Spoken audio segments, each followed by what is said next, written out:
जय श्री राम। हम लोग कार्यक्रम को प्रारंभ करने जा रहे हैं। आप सबसे निवेदन की अपना स्थान ग्रहण करें। बाहर में भी हमारे कार्यकर्ता जो हैं वो बाहर में भी जो सज्जन खड़े हैं उनको कहिए जल्दी आ जाएं मन भीतर।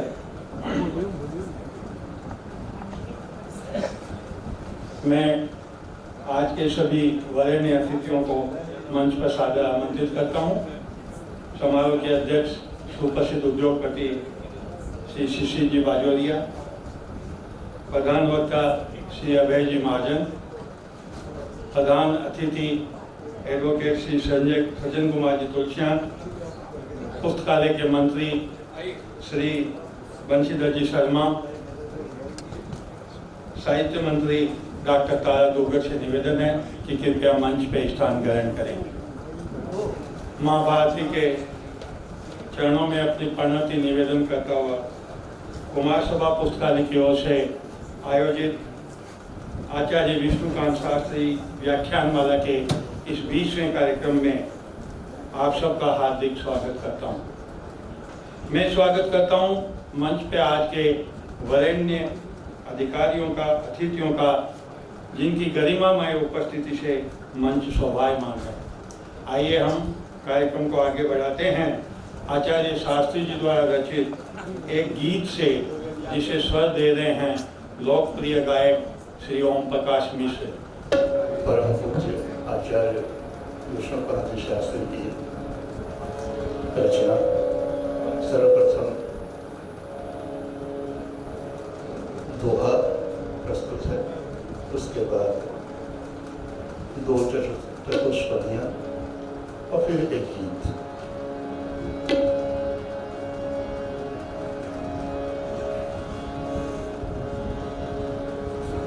औरों के हैं जगत में स्वजन बंधु धन धाम, मेरे तो हैं एक ही सीतापति श्री राम।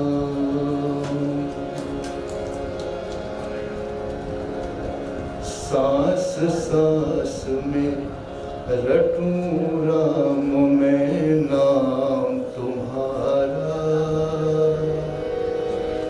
सांस सांस में बोलूं रूप में राम तुम्हारा, सांस सांस में रटूं राम मैं नाम तुम्हारा, सांस सांस में बोलूं रूप में राम तुम्हारा, सांस सांस में झलकाओ तुम अपनी लीला, सांस सांस में रमो रंगे यह धाम तुम्हारा, सांस सांस में झलकाओ तुम अपनी लीला, सांस सांस में रमो बने यह धाम तुम्हारा।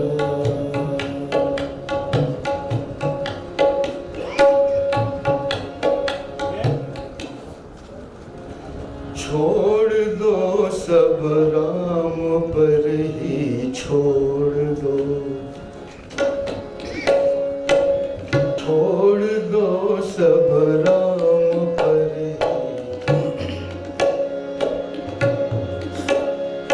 तुम जगत के साथ भटके हो बहुत, तुम जगत के साथ भटके हो बहुत, अब स्वयं को जगतपति से जोड़ दो,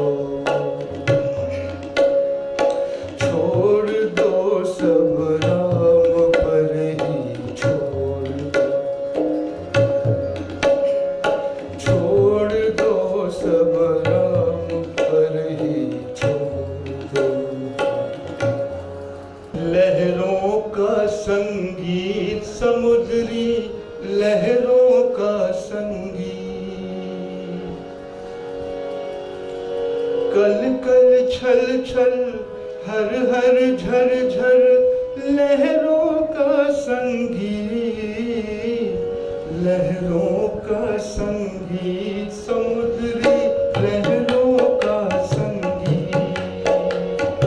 लहरों का संगी समुद्री लहरों का संगी।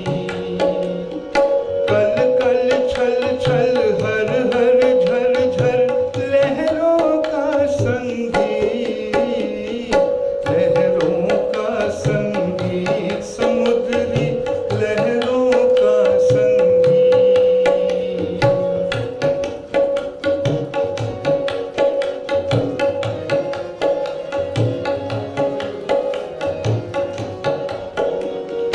दूर देश से आने वाली लहरें देख किनारा, बिसरा देती है निज सुध बुध पा जीवन ध्रुव तारा। यह उनकी आत्मा का स्वर है, यह अंतर की प्रीत, यह अंतर की प्रीत। लहरों का संगीत समुद्री लहरों का संगीत, लहरों का संगीत समुद्री लहरों का संगीत।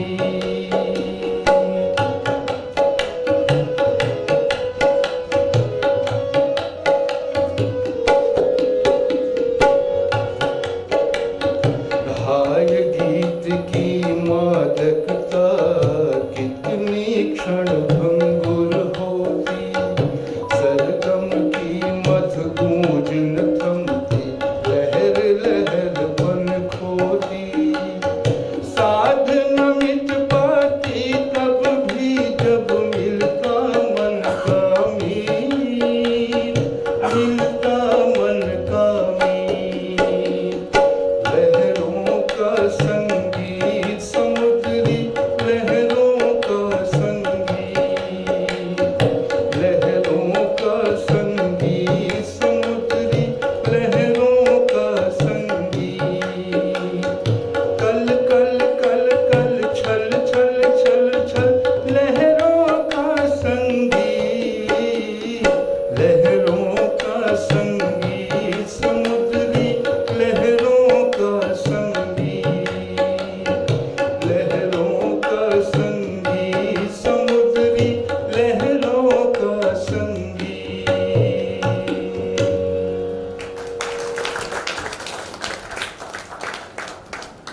बंधुओं, महाकवि कन्हैयालाल सेठिया की पंक्तियां हैं।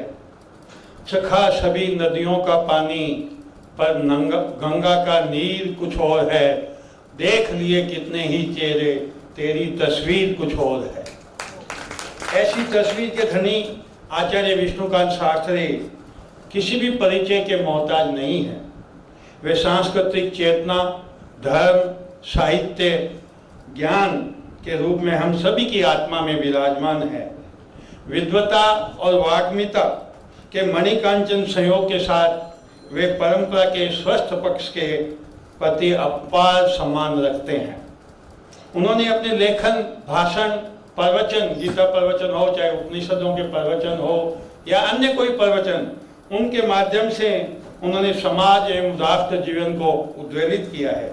उनका मानना था कि राष्ट्रवाद को परिभाषित करने के पहले हमें अपने पारंपरिक स्वरूप को पहचानने की आवश्यकता है और हमें उस स्वरूप को हृदयंगम करना होगा जो परिस्थितियों के जवाब में रूपतः बाहर से तो बदलता रहा है किंतु भीतर से अपरिवर्तित रहा है। सृष्टि में समरसता और सद्भाव बनाए रखने वाली व्यवस्था संस्कृति कहलाती है और इसकी विरोधी व्यवस्था विकृति कहलाती है। आज का व्याख्यान इसी की ओर इंगित करता है। आज वैश्विक ग्लोबलाइजेशन में भारत की भूमिका का अपना एक महत्व है। ऐसी परिस्थिति में बदलते परिप्रेक्ष्य में पंच परिवर्तन की प्रासंगिकता का व्याख्यान महत्वपूर्ण है और ये पंच परिवर्तन है स्वतः का जागरण, नागरिक शिष्टाचार, सामाजिक समरसता, पर्यावरण और कुटुंब प्रबोधन। आचार्य विष्णुकांत शास्त्री के गुणों का स्मरण करना मन और वाणी को पवित्र करना है। किसी शायर की पंक्तियां हैं कि अगर नवाज रहा है तो यूं नवाज मुझे, अगर नवाज रहा है तो तू यूं नवाज मुझे कि मेरे बाद मेरा चित्र बार बार चले। ऐसे गुरुवर शास्त्री की पावन स्मृति में आयोजित इस शाश्वत समारोह की अध्यक्षता कर रहे हैं सुप्रसिद्ध समाज सेवी उद्योगपति श्री शिशिर कुमार जी बाजोरिया। एस के बाजोरिया ग्रुप के चेयरमैन श्री बाजोरिया जी कोलकाता में मारवाड़ी समाज की तीसरी पीढ़ी हैं। आप IIM शिलोंग के चेयरमैन हैं तथा कोलकाता में डेनमार्क के मानद महावाणिज्य दूत भी हैं तथा वहां की रानी से 2 बार नाइट की उपाधि ग्रहण कर चुके हैं। आप भाजपा के विदेश विभाग की ओर कोर कमेटी के सदस्य होने के साथ कुशल राजनीतिज्ञ हैं। आप कुमार सभा के प्रति आपका गहरा आत्मीय संबंध रहा है। अनेक संस्थाओं से संबद्ध सरल एवं योजक स्वभाव वाले व्यक्तित्व श्री बाजोरिया जी का ऐसा मानना है, हम बड़े बन जाएं इसकी है नहीं इच्छा जरा भी, हम बड़े बन जाएं इसकी है नहीं इच्छा जरा भी, किंतु ये तय है कि हम तुमको बड़ा कर जाएंगे। ऐसे विशिष्ट व्यक्तित्व वाले धनी, और जिनके बारे में हमारे कुमार सभा के मंत्री ने भी लिखा है कि उनका जो उद्योग जगत है वो किस प्रकार वो अपने भावना में लेते हैं। राष्ट्र भावना से आप्लावित उद्योग जगत की ये पहचान, सेवा का संकल्प लिए मन शिशिर खोजते नव निर्माण। ये नव निर्माण खोजने वाले से कर्मठ समाज सेवी उद्योगपति का हम कुमार सभा की ओर से हार्दिक अभिनंदन करते हैं। और मैं हमारे अर्थ मंत्री श्री अरुण प्रकाश जी मल्लाव से निवेदन करता हूं कि उनको अंग वस्त्र पहनाकर हम सब की ओर से सादर सम्मान करें, अभिनंदन करें। श्री अरुण मल्लावत।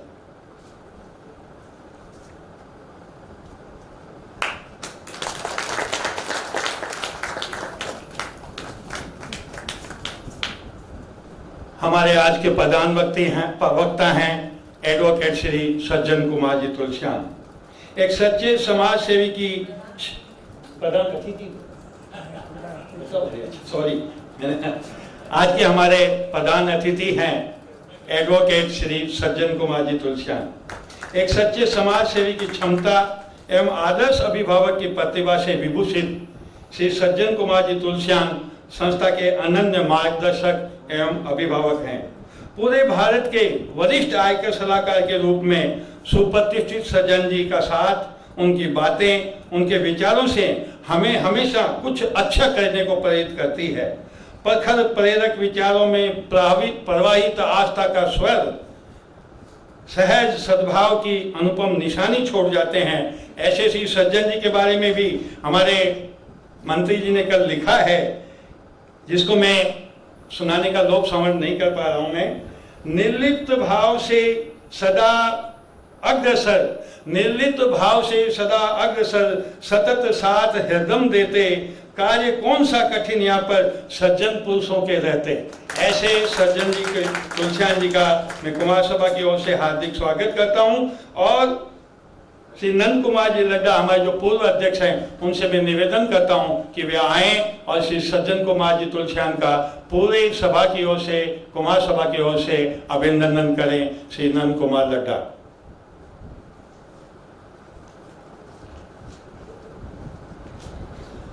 श्री नंद कुमार जी लड्डा हमारे पूर्व उपाध्यक्ष भी रहे हैं, पूर्व अर्थ मंत्री भी रहे हैं, बहुत वरिष्ठ सामाजिक कार्यकर्ता है, माहेश्वरी समाज के भी अनेक संस्थाओं से वो संबद्ध रहे हैं, सक्रिय भी हैं।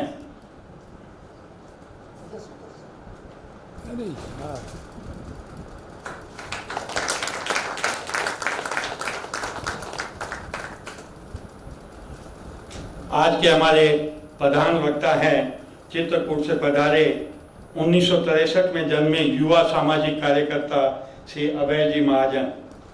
आप राष्ट्रीय स्वयंसेवक संघ के प्रचारक हैं अखिल भारतीय विद्यार्थी परिषद के प्रांत स्तरीय कई दायित्वों के बाद 2001 में भारत रत्न राष्ट्र ऋषि नानाजी देशमुख ने इनकी प्रतिभा को पहचाना, तराशा और दीनदयाल शोध संस्थान के राष्ट्रीय संगठन सचिव की जिम्मेदारी दी।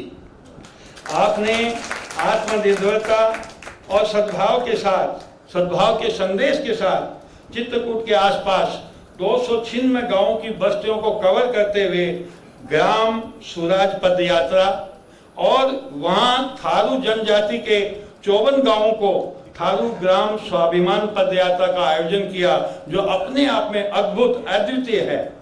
आप ग्रामीण विकास, सतत आजीविका और जल संरक्षण आदि मुद्दों के विशेषज्ञ हैं, चिंतक हैं, कुशल वक्ता हैं और निरंतर भ्रमण करते हैं और जमीन से जुड़े कार्यकर्ता हैं। और इसलिए पंत जी की जो पंक्तियां उन पर बड़े सटीक बैठती है कि उच्च उड़ान नहीं भर सकते तुच्छ बाहरी चमकीले पर, उच्च उड़ान नहीं भर सकते तुच्छ बाहरी चमकीले पर, महत कर्म के लिए चाहिए महत प्रेरणा बल भीतर। ये इस प्रकार के, जब अगर महत प्रेरणा अगर उनके भीतर नहीं होती, इतना बड़ा काम, इतना बड़ा ये जो सारा जो उद्योग दीनदयाल शोध संस्थान का वो खड़ा नहीं कर पाते। और इनके लिए भी, और कल हमारे जो मंत्री जी ने एक जो कुछ पंक्तियां लिखी हैं वो मैं आपको सुनाना चाहता हूँ कि दायित्व बोध से हो अनुप्रेरित, दायित्व बोध से हो अनुप्रेरित, कुशल संगठक शक्ति अपार, सेवा पथ का पथिक दे रहा अभय जागरण का उपहार। ऐसे अभय जागरण के जो उपहार देने वाले श्री अभय जी महाजन का अंग वस्त्र देकर सम्मान कर रहे हैं कुमार सभा के पूर्व उपाध्यक्ष मोहनलाल जी पारिक। अनेक सामाजिक संस्थाओं से जड़ित हैं, स्वयं चार्टेड अकाउंटेंट हैं और कुमार सभा के साथ उनका घनिष्ठ संबंध वर्षों से रहा है। आज भी वो हमारी कार्यकारिणी के वरिष्ठ सदस्य हैं, श्री मोहनलाल जी पारिक।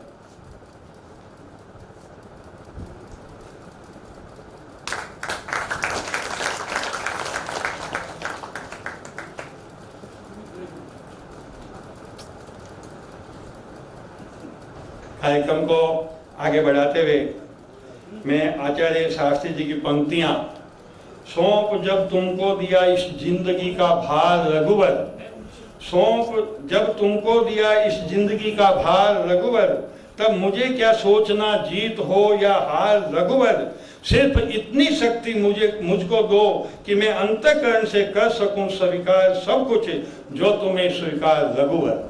ऐसे पुण्य प्रेरक पुरुष पुण्य श्लोक शास्त्री जी के चित्र पर पुष्पार्पण कर हम सब की ओर से श्रद्धा निवेदित करेंगे। आज के हमारे मंचस्थ अतिथिगण,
अब मैं सादर आमंत्रित करता हूँ पदा तारा दुगर। सर्व शब्दार्थ संधात्री, सर्व ज्ञान प्रदायिनी, सर्वदा सर्वतः पातु स्वर्णवर्णा सरस्वती। माँ सरस्वती के चरणों में प्रणति निवेदन। श्रद्धेय गुरुवर शास्त्री जी की अशेष स्मृतियों का सादर स्मरण और प्रणाम। सभागृह में उपस्थित श्रद्धेय गुरुवर शास्त्री जी के प्रति एवं कुमार सभा के प्रति अनन्य अनुराग और श्रद्धा रखने वाले गुणीजनों को पुस्तकालय परिवार की ओर से प्रणाम। आप सबका स्वागत। मंचस्थ अतिथियों का स्वागत।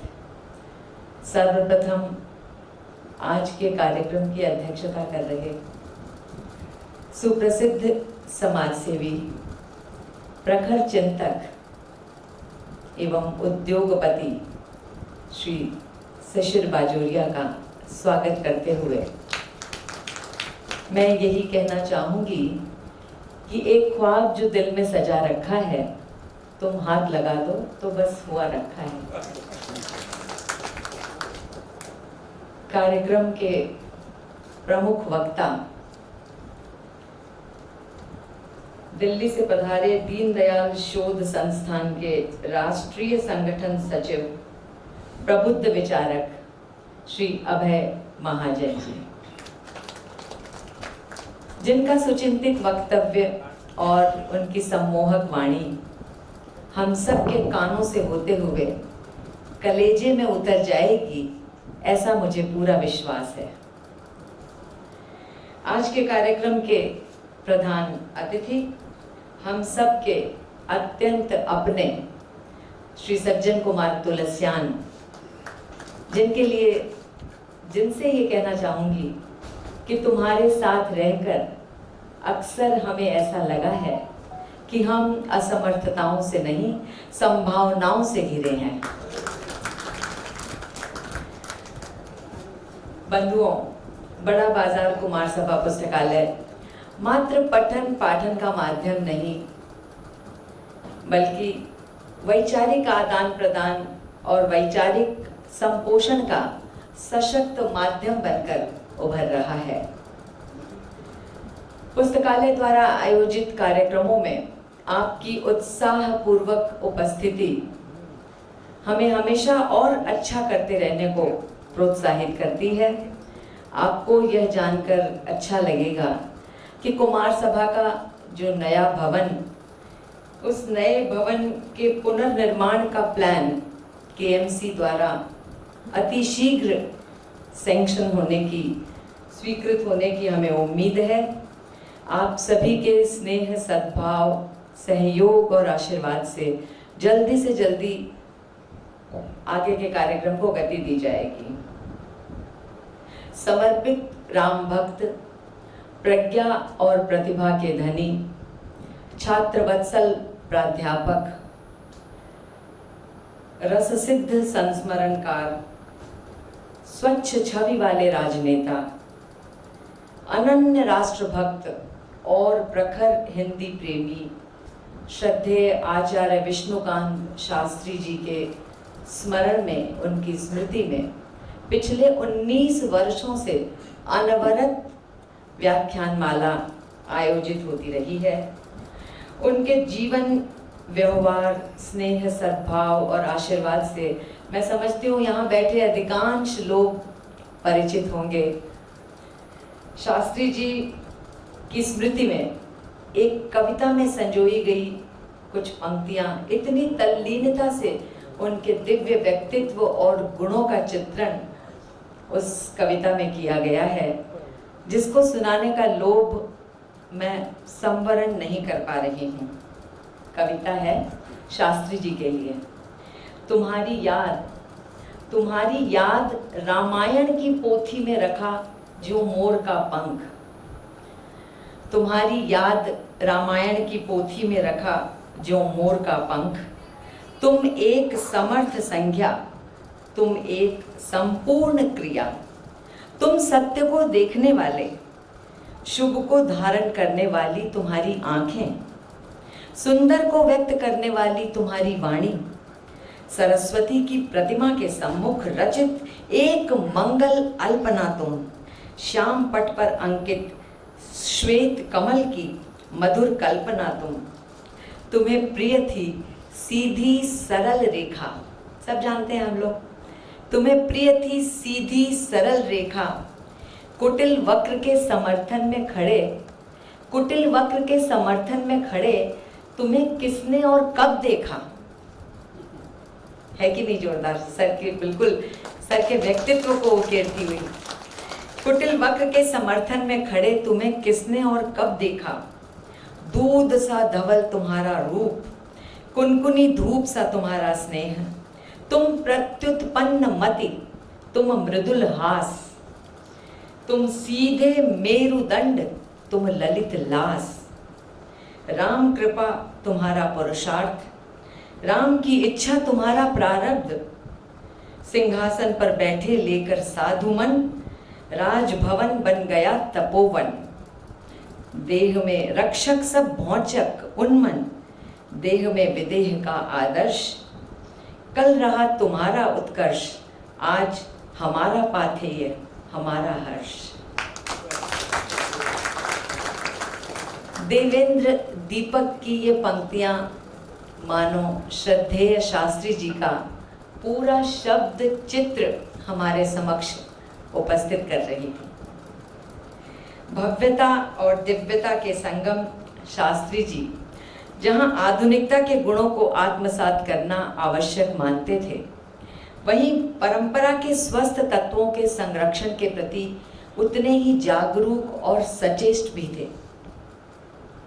आज हम जिस पंच परिवर्तन के बारे में सम्मान्य श्री अभय जी के श्रीमुख से सुनेंगे, मैं उसे सुनने की एक पीठिका, एक बैकग्राउंड बनाने की कोशिश कर रही हूँ। शास्त्री जी पर केंद्रित मेरी पुस्तक से एक छोटा सा उद्धरण सुनाना चाहती हूँ कि विराट के प्रति परम आस्थावान सच्चित तथा आनंद से प्रतिक्षण अपने आप को भाविक रखने वाले शास्त्री जी का सम्यक दृष्टिकोण एवं जीवन के प्रति विधायक दृष्टिकोण हमें कहीं न कहीं पंच परिवर्तन की प्रासंगिकता से जोड़ता है, जिसे एक छोटी सी कहानी और भी स्पष्ट करती है। कहानी क्या है कि एक गांव में मंदिर का निर्माण हो रहा था। अनेक मजदूर निर्माण के देवता को श्रम का अर्घ चढ़ा रहे थे। वहीं कुछ दूर पर 3 मजदूर पत्थर तोड़ रहे थे कि अचानक वहां से एक पहुंचे हुए संत गुजरे। उन्होंने एक एक कर बारी बारी उन मजदूरों से पूछा कि भाई क्या कर रहे हो।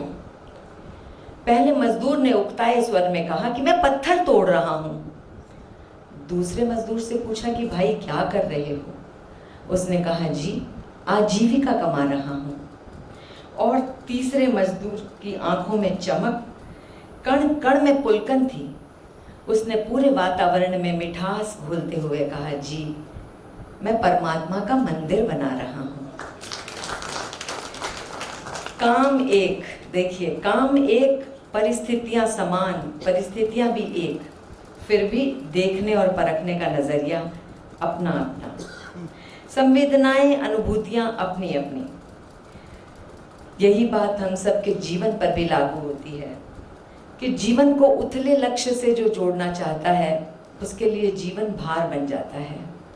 वहीं जीवन का लक्ष्य जो विराट अस्तित्व के साथ जोड़ लेता है तो वह सचमुच परमात्मा का मंदिर बना लेता है। पर ये सारी बातें हमारी दृष्टि, हमारा उद्देश्य, हमारे नज़रिए पे निर्भर करता है। हम प्रति वर्ष पिछले 19 वर्षों से मनाया जा रहा है, ये 20वां वर्ष है। हम हमेशा ये व्याख्यान मालाएं क्यों आयोजित करते हैं? हम सबको पता है शास्त्री जी कैसे थे, कितने अच्छे थे, पर फिर भी बार बार उनके गुणों को सुनना, उनके गुणों के बारे में समझना और उनके किसी प्रिय विषय पर उस दिन और विस्तार से सुनकर हम भी शायद कुछ अच्छे बनने की तरफ शरणन्यास करें। बस यही इन व्याख्यान मालाओं की सार्थकता है। मैं पुनः श्रद्धेय गुरुवर को प्रणाम करते हुए यही कहूँगी कि कवि के कविता के प्राणों के मर्मज्ञ प्राण, कवि के कविता के प्राणों के मर्मज्ञ प्राण, हे प्रज्ञ मनीषी वाणी के विस्फुरित ज्ञान, तुमको प्रणाम, तुमको प्रणाम, तुमको प्रणाम। अब मैं सादर आमंत्रित करता हूँ आज के प्रधान अतिथि एडवोकेट श्री सज्जन जी तुलसियान को कब अपना वक्तव्य रखें। श्री सज्जन जी तुलसियान। आज के आदरणीय अध्यक्ष सम्माननीय उद्योगपति शिशिर वालोरिया, संस्था के अध्यक्ष श्री महावीर प्रसाद बजाज, सरस्वती समान सुंदर वाणी की धनी डॉक्टर तारा दुग्गड़ और आज के प्रधान वक्ता श्री अभय महाजन मंचस्थ तिथि और हमारे कुमार शोभा पुस्तकालय के सदस्यगण और नागरिक वृंद, अद्भुत समागम है। विषय एक ऐसे प्राणी को याद करके उनके स्मृति में व्याख्यान माला का आयोजन है और जो आज का व्याख्यान है उसका विषय है बदलते राष्ट्रीय परिप्रेक्ष्य में पंच परिवर्तन की प्रासंगिकता। हमने देखा है कि भारतवर्ष बदल रहा है। हम लोग संसार की चौथी सबसे बड़ी आर्थिक व्यवस्था बन गए हैं। हमारा राष्ट्र उन्नति की ओर अग्रसर है। समय समय हमारी प्रासंगिकता विश्व के अंदर में बढ़ रही है।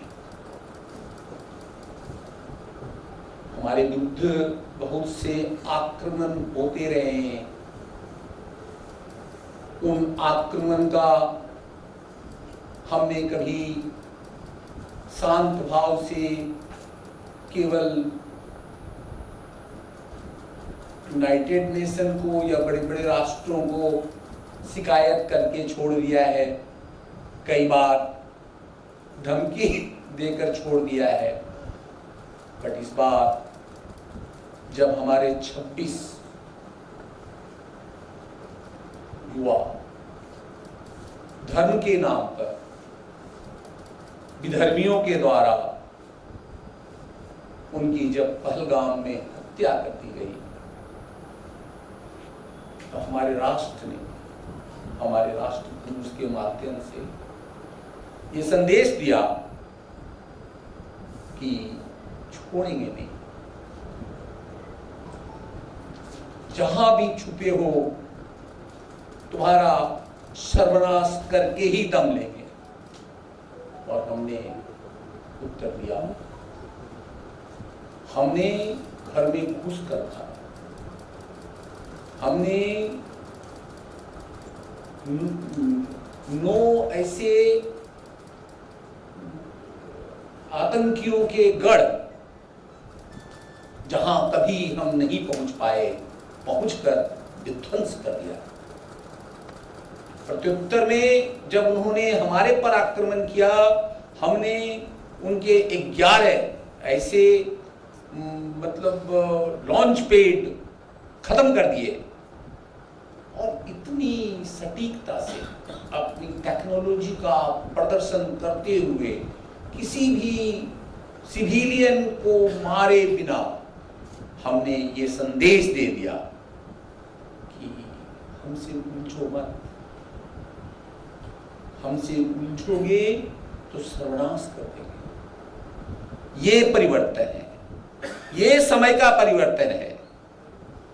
हमारे जो राम की तरह शांत स्वभाव के, इतने सुंदर व्यक्तित्व के, इतने विद्वता के धनी और इतने संस्कारी पुरुष हमारे विष्णुकांत जी शास्त्री सामने से देखने में सरल, विद्वान और हर तरह से विभूषित लगते थे, लेकिन अंदर अग्नि उसमें उनमें भी राम वाली थी। अग्नि उनमें भी राम वाली थी। वो भी इस तरह के अन्याय को सहन करने के लिए कभी तैयार नहीं थे। इसलिए उनकी व्याख्यान माला के पर्व पर आज उनकी 19वीं व्याख्यान माला है और आज के दिन 20वीं व्याख्यान माला है।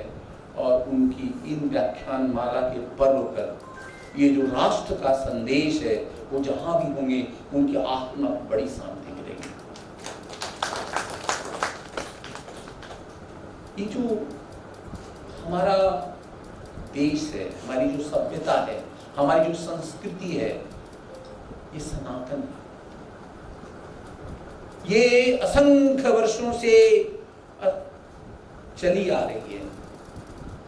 हम इंसानियत में विश्वास करते हैं, हम विश्वास करते हैं प्रकृति में, हम विश्वास करते हैं हर उस इंसान की, भगवान की सृष्टि की हुई जल में, कण में, हर चीज में। इसीलिए हम सनातन हैं। हमें कभी कोई नष्ट नहीं कर सकता। हम वो हैं जो रहेंगे, हमेशा रहेंगे। इसलिए हमें अपने आप को पहचान कर और अपने दुश्मनों को ये संदेश देना है कि हमसे समझौता करके चलो, नहीं तो हम तुम्हें नष्ट कर देंगे। इस परिवर्तनीय प्रसंग को बोलते हुए मैं विशेष समय नहीं लेते हुए मंच अभय महाजन जी को सौंपना चाहूंगा, क्योंकि मंच आज उनका ही है। धन्यवाद। सुंदर सज्जन जी ने और जिस परिवर्तन का, जिन परिस्थितियों का उल्लेख किया और उसमें जिस प्रकार की एक तेजस्विता निर्माण हो रही है, मैं एक मुक्तक कहना चाहता हूँ जो सचमुच में हमारे को परिस्थितियों से लड़ने के लिए साहस देता है। घुटने न टेकना परिस्थितियों के सामने, घुटने न टेकना परिस्थितियों के सामने, रावण से लड़कर यही सिखाया राम ने। मेरे मन मतंग काल नक्र से अधीर न हो, चक्र चतुर्भुज खड़ा है तुझे थामने। ऐसी परिस्थिति है, ये परिवर्तन की परिस्थितियों की दौर है जिसमें हमको साहस के साथ आगे बढ़ना है, जूझना है। और इसी लिए ये परिवर्तन हमको दिखाई दे रहा है। आज के इस प्रसंग में भी जो पंच परिवर्तन है, कई बार शंकाएं उठती है मन के अंदर कि ये पंच परिवर्तन क्या सचमुच हमको उस रास्ते पे, परम वैभव के रास्ते पे ले जाएगा या क्या करेगा। उसके बारे में एक छोटी सी 2 लाइन कह करके मैं प्रधान वक्ता को आमंत्रित करूंगा कि अखिल विश्व को जीत चुका जो, उसे हराती शंका मन की। यानी मन की शंका जो है वही हराती है हमको, हमारे को जो पीछे ले जाता है, जो अपाव कदम जो पीछे हट जाते हैं, ये शंका है जो मन में, वो शंका पीछे ले जाती है। इसलिए आज जो प्रसंग है पंच परिवर्तन का, उसको ये समझना आवश्यक है कि ये समझने के बाद हमको लगेगा कि हमारा राष्ट्र पूरे विश्व का मार्गदर्शन कर सकेगा। तो इसलिए अखिल विश्व को जीत चुका जो, उसे हराती शंका मन की। बन सकते हो राम स्वयं तुम, जीत सको यदि लंका मन की। ये मन की लंका को अगर हम जीत सके, आज के व्याख्यान से अगर हम उसको अपने मन की लंका को जीत सके, तो आने वाले समय में हम लोग जो कार्य करेंगे, जिस प्रकार की वो तेजस्वी का निर्माण होगी, निश्चित रूप से भारत का कल्याण होगा, विश्व का कल्याण होगा। इन्हीं भावनाओं के साथ मैं आमंत्रित करता हूँ आज के प्रधान वक्ता, विशिष्ट वक्ता, ओजस्वी वक्ता, जमीन से जुड़े कार्यकर्ता श्री अभय जी महाजन को सादर आमंत्रित।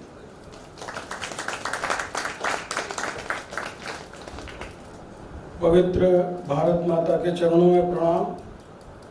पवित्र भारत माता, उसमें भी यह बंगाल की राजधानी कलकत्ता, और यहाँ महापुरुषों का नाम लेने लगे तो जितना समय मुझे दिया है उसी में ही पूरा समय चला जाएगा।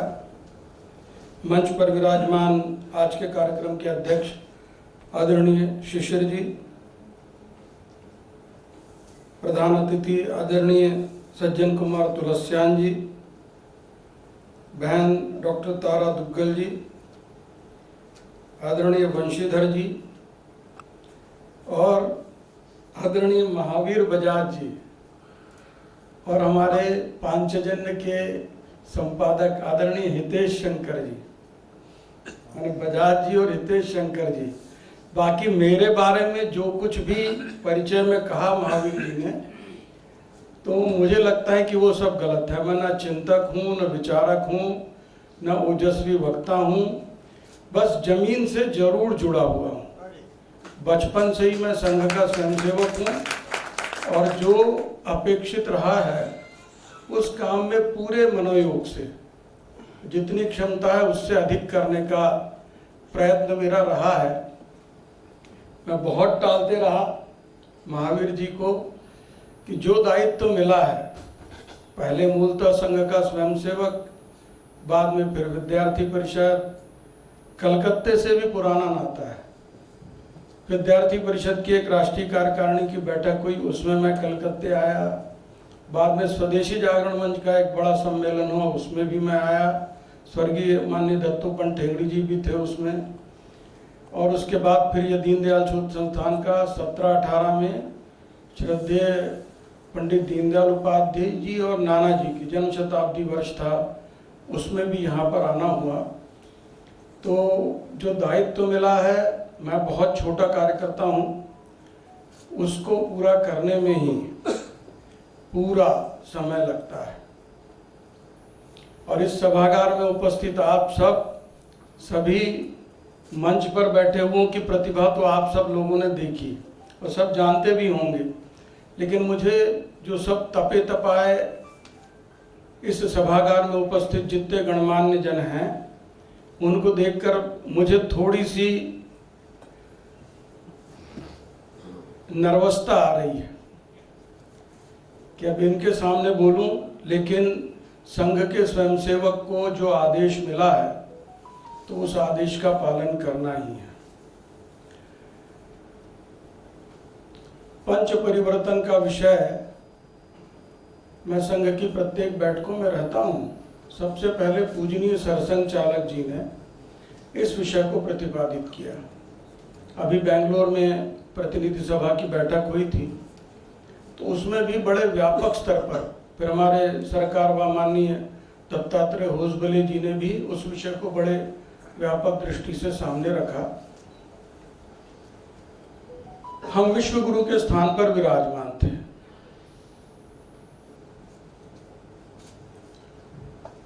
माने दूध घी की नदियां, सोने की चिड़िया, हर दृष्टि से विश्व गुरु थे हम। हमारे यहाँ का कोई राजा महाराजा तलवार लेकर के विश्व विजय के लिए कभी नहीं निकला।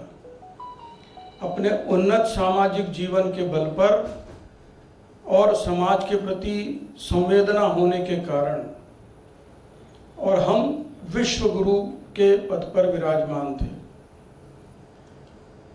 और थोड़ा सा हमारे उन्नत सामाजिक जीवन में गिरावट आई और थोड़ा सा हम आत्म केंद्रित होने लगे, तो उस सब का दुष्परिणाम ये हुआ कि संपन्नता तो थी, फिर ये विदेशी आक्रांता जो बिना कुछ किए, अभी राक्षसी प्रवृत्ति के बारे में बताया, तो यह फिर एक हमारे देश पर आक्रांताओं का आक्रमण हुआ और हम सब इतने आत्म केंद्रित थे कि 1200 वर्ष संघर्ष भी चलता रहा और विदेशी आक्रांताओं का आक्रमण भी होता रहा। हमारे संघ के संस्थापक पूजनीय डॉक्टर हेडगेवार जी, उन सब उस समय चलने वाले सभी प्रकार के आंदोलनों से वो जुड़े हुए थे। और फिर उनको ध्यान में आया कि हमारी यह इस सब परिस्थिति के लिए जिम्मेदार कौन है।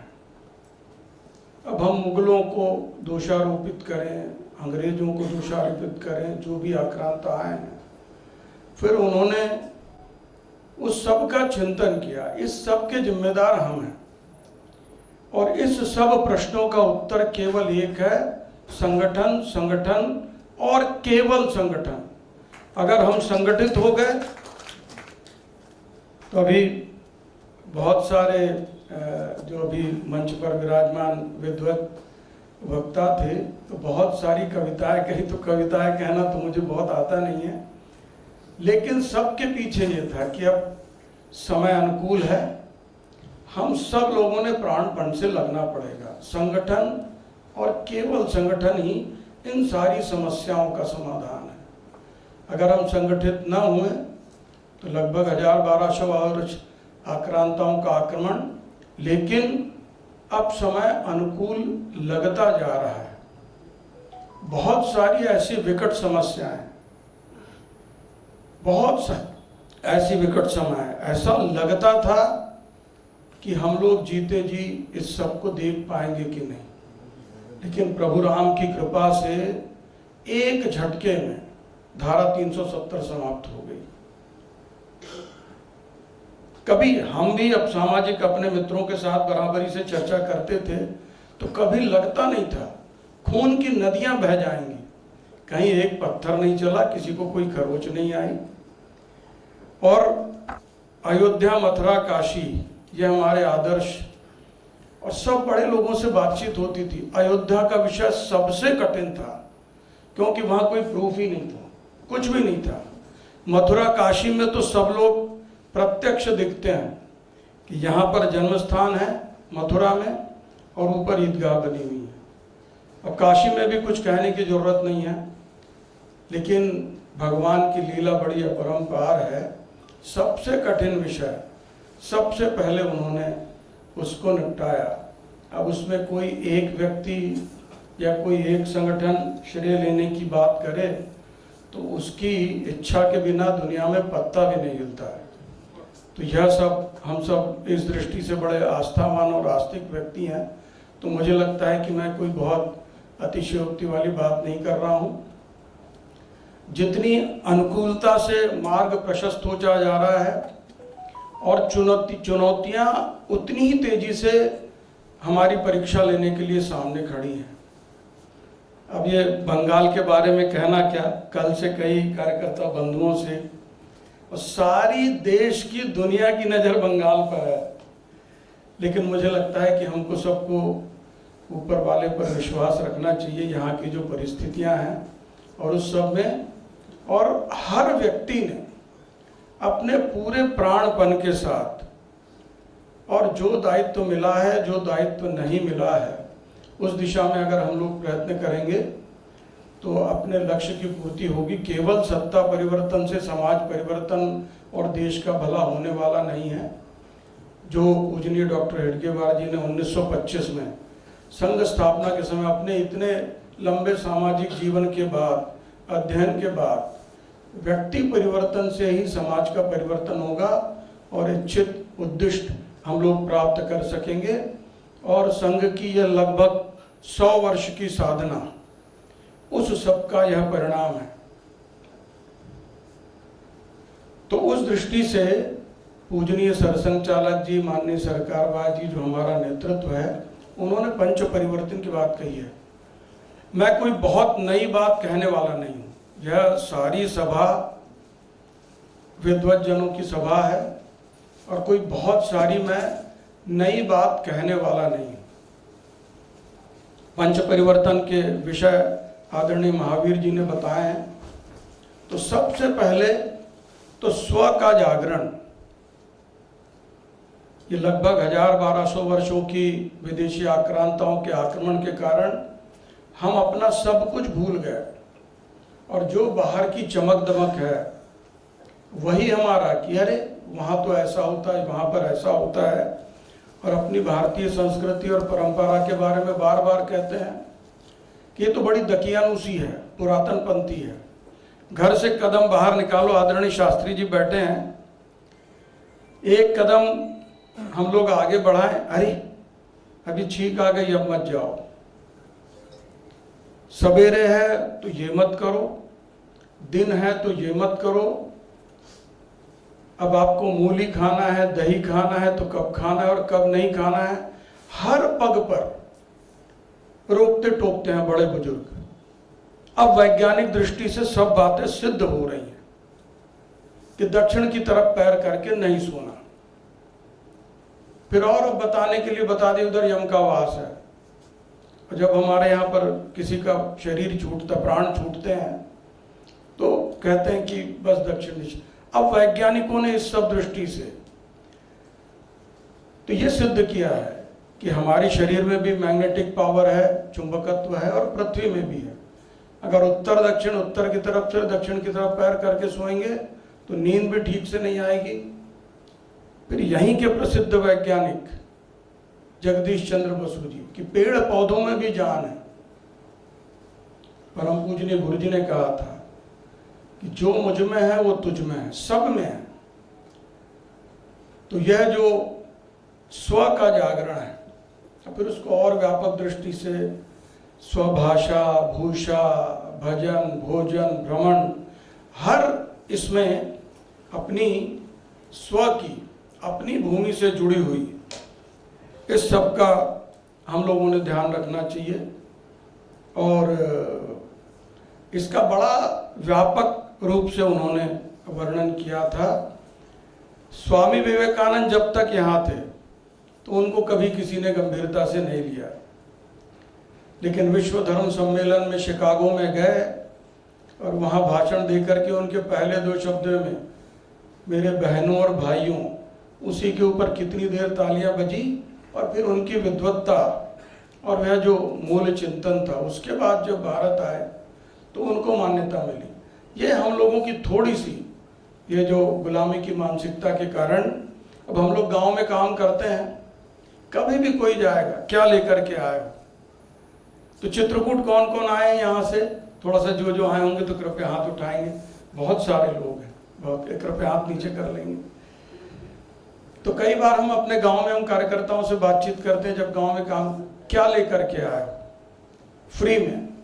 श्रद्धेय नाना जी इस दृष्टि से कहते थे कि फ्री में, कामतानाथ जी वहाँ पर प्रभु रामचंद्र जी लगभग 11.5 वर्ष रहे, और जिस पर्वत पर रहे तो उसकी परिक्रमा का बहुत बड़ा महत्व है, 5 किलोमीटर की।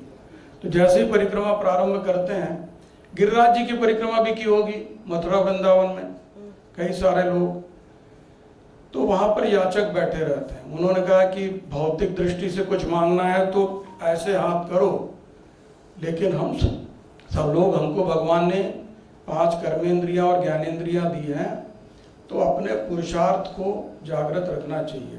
तो नाना जी एक बात कहते थे कि अगर आपको कुछ भी ज्ञान प्राप्त करना है, कला प्राप्त करनी है, तो किसी छोटे से छोटे और बड़े से बड़े व्यक्ति के सामने भी अपन हाथ पसार सकते हैं, तो वो जीवन पर्यंत चलेगा। और भौतिक दृष्टि से हमारे माँ बाप भी जीवन पर्यंत हमारा साथ नहीं देते, उसके लिए हमको पैरों पर खड़ा होना ही पड़ता है, स्वावलंबी बनना पड़ता है। तो इस सब दृष्टि से पहला है स्व, अपना स्वाभिमान, और उस सब में भी स्वदेशी जागरण में भी मैंने लंबे समय तक काम किया। स्वदेशी जागरण का केवल स्वदेशी वस्तुओं का उपयोग और जो बाहर की बनी हुई कंपनियों के जो सामान है उसके उपयोग तक सीमित नहीं है, वह एक बिल्कुल आत्मसम्मान, आत्मगौरव की बात है। और स्वर्गीय दत्तोपंत ठेंगड़ी जी कहते थे, स्वदेशी तो ठीक है, भारत में देश में बनी हुई, देसी हमारे शहर में, हमारे गांव में, गली नुक्कड़ पर जो चीज़ बनी है। इस सब दृष्टि से श्रद्धेय नाना जी के साथ मैं जुड़ करके दीनदयाल सुध संस्थान का, तो उनका कहना था कि हमारे यहाँ की पुरानी व्यवस्था, अंग्रेजों ने, मुगलों ने पूरी यहाँ की व्यवस्था विकेंद्रित व्यवस्था थी, और एक हमारा गांव हर दृष्टि से स्वयंपूर्ण था। कोई चीज़ अगर हमारे यहाँ पर होती नहीं, हम कहीं से बाहर मंगाएंगे तो उससे दोगुनी चीज़ हम अपने यहाँ से क्या भेजेंगे, इस सब का चिंतन होता था। तो एक तो स्व का जागरण, और दूसरा विषय पूजनीय सरसंघचालक जी ने कहा कि कुटुंब प्रबोधन, परिवार का अभी जो आज एक बहुत बड़ी समस्या है, हमारे सामाजिक जीवन में गिरावट का, सारे दुनिया के देशों से हमारे भारत की हम अगर तुलना करें तो अलग है। तो उस सब के पीछे हमारे यहाँ की जो परिवार व्यवस्था है, कुटुंब व्यवस्था है, उसके लिए कहीं किसी धर्मशास्त्र में या कहीं पर कुछ लिखा हुआ नहीं। इतने हमारा देश कितना पुराना है, तो उस सब में परंपराओं से चीज चल रही है। तो हम सब लोग, मुझे लग रहा है कि इस सभागार में तरुण बहुत कम है, बाकी सब अधिक आयु के ही हैं। तो हम अपनी आने वाली पीढ़ी तक क्या पहुंचा रहे हैं, क्या पहुंचा रहे हैं, तो इस सब का चिंतन करना चाहिए। और पूजनीय सरसंघ चालक जी, और अपने आप तो एक नया एक आयाम बन गया है कुटुंब प्रबोधन परिवारों में। मैंने एक बात मैं बड़े उसके साथ कहता हूँ कि संघ विचार परिवार से जुड़े हुए हमारे इतने सारे परिवार, उन परिवारों में भी आगे आने वाली पीढ़ी तक वह विषय कम पहुंच पा रहा है। तो इस सब दृष्टि ने हम लोगों ने आत्मचिंतन करना चाहिए, बहुत ज्यादा उस सब की आवश्यकता है कि आने वाली पीढ़ी तक वह संस्कार।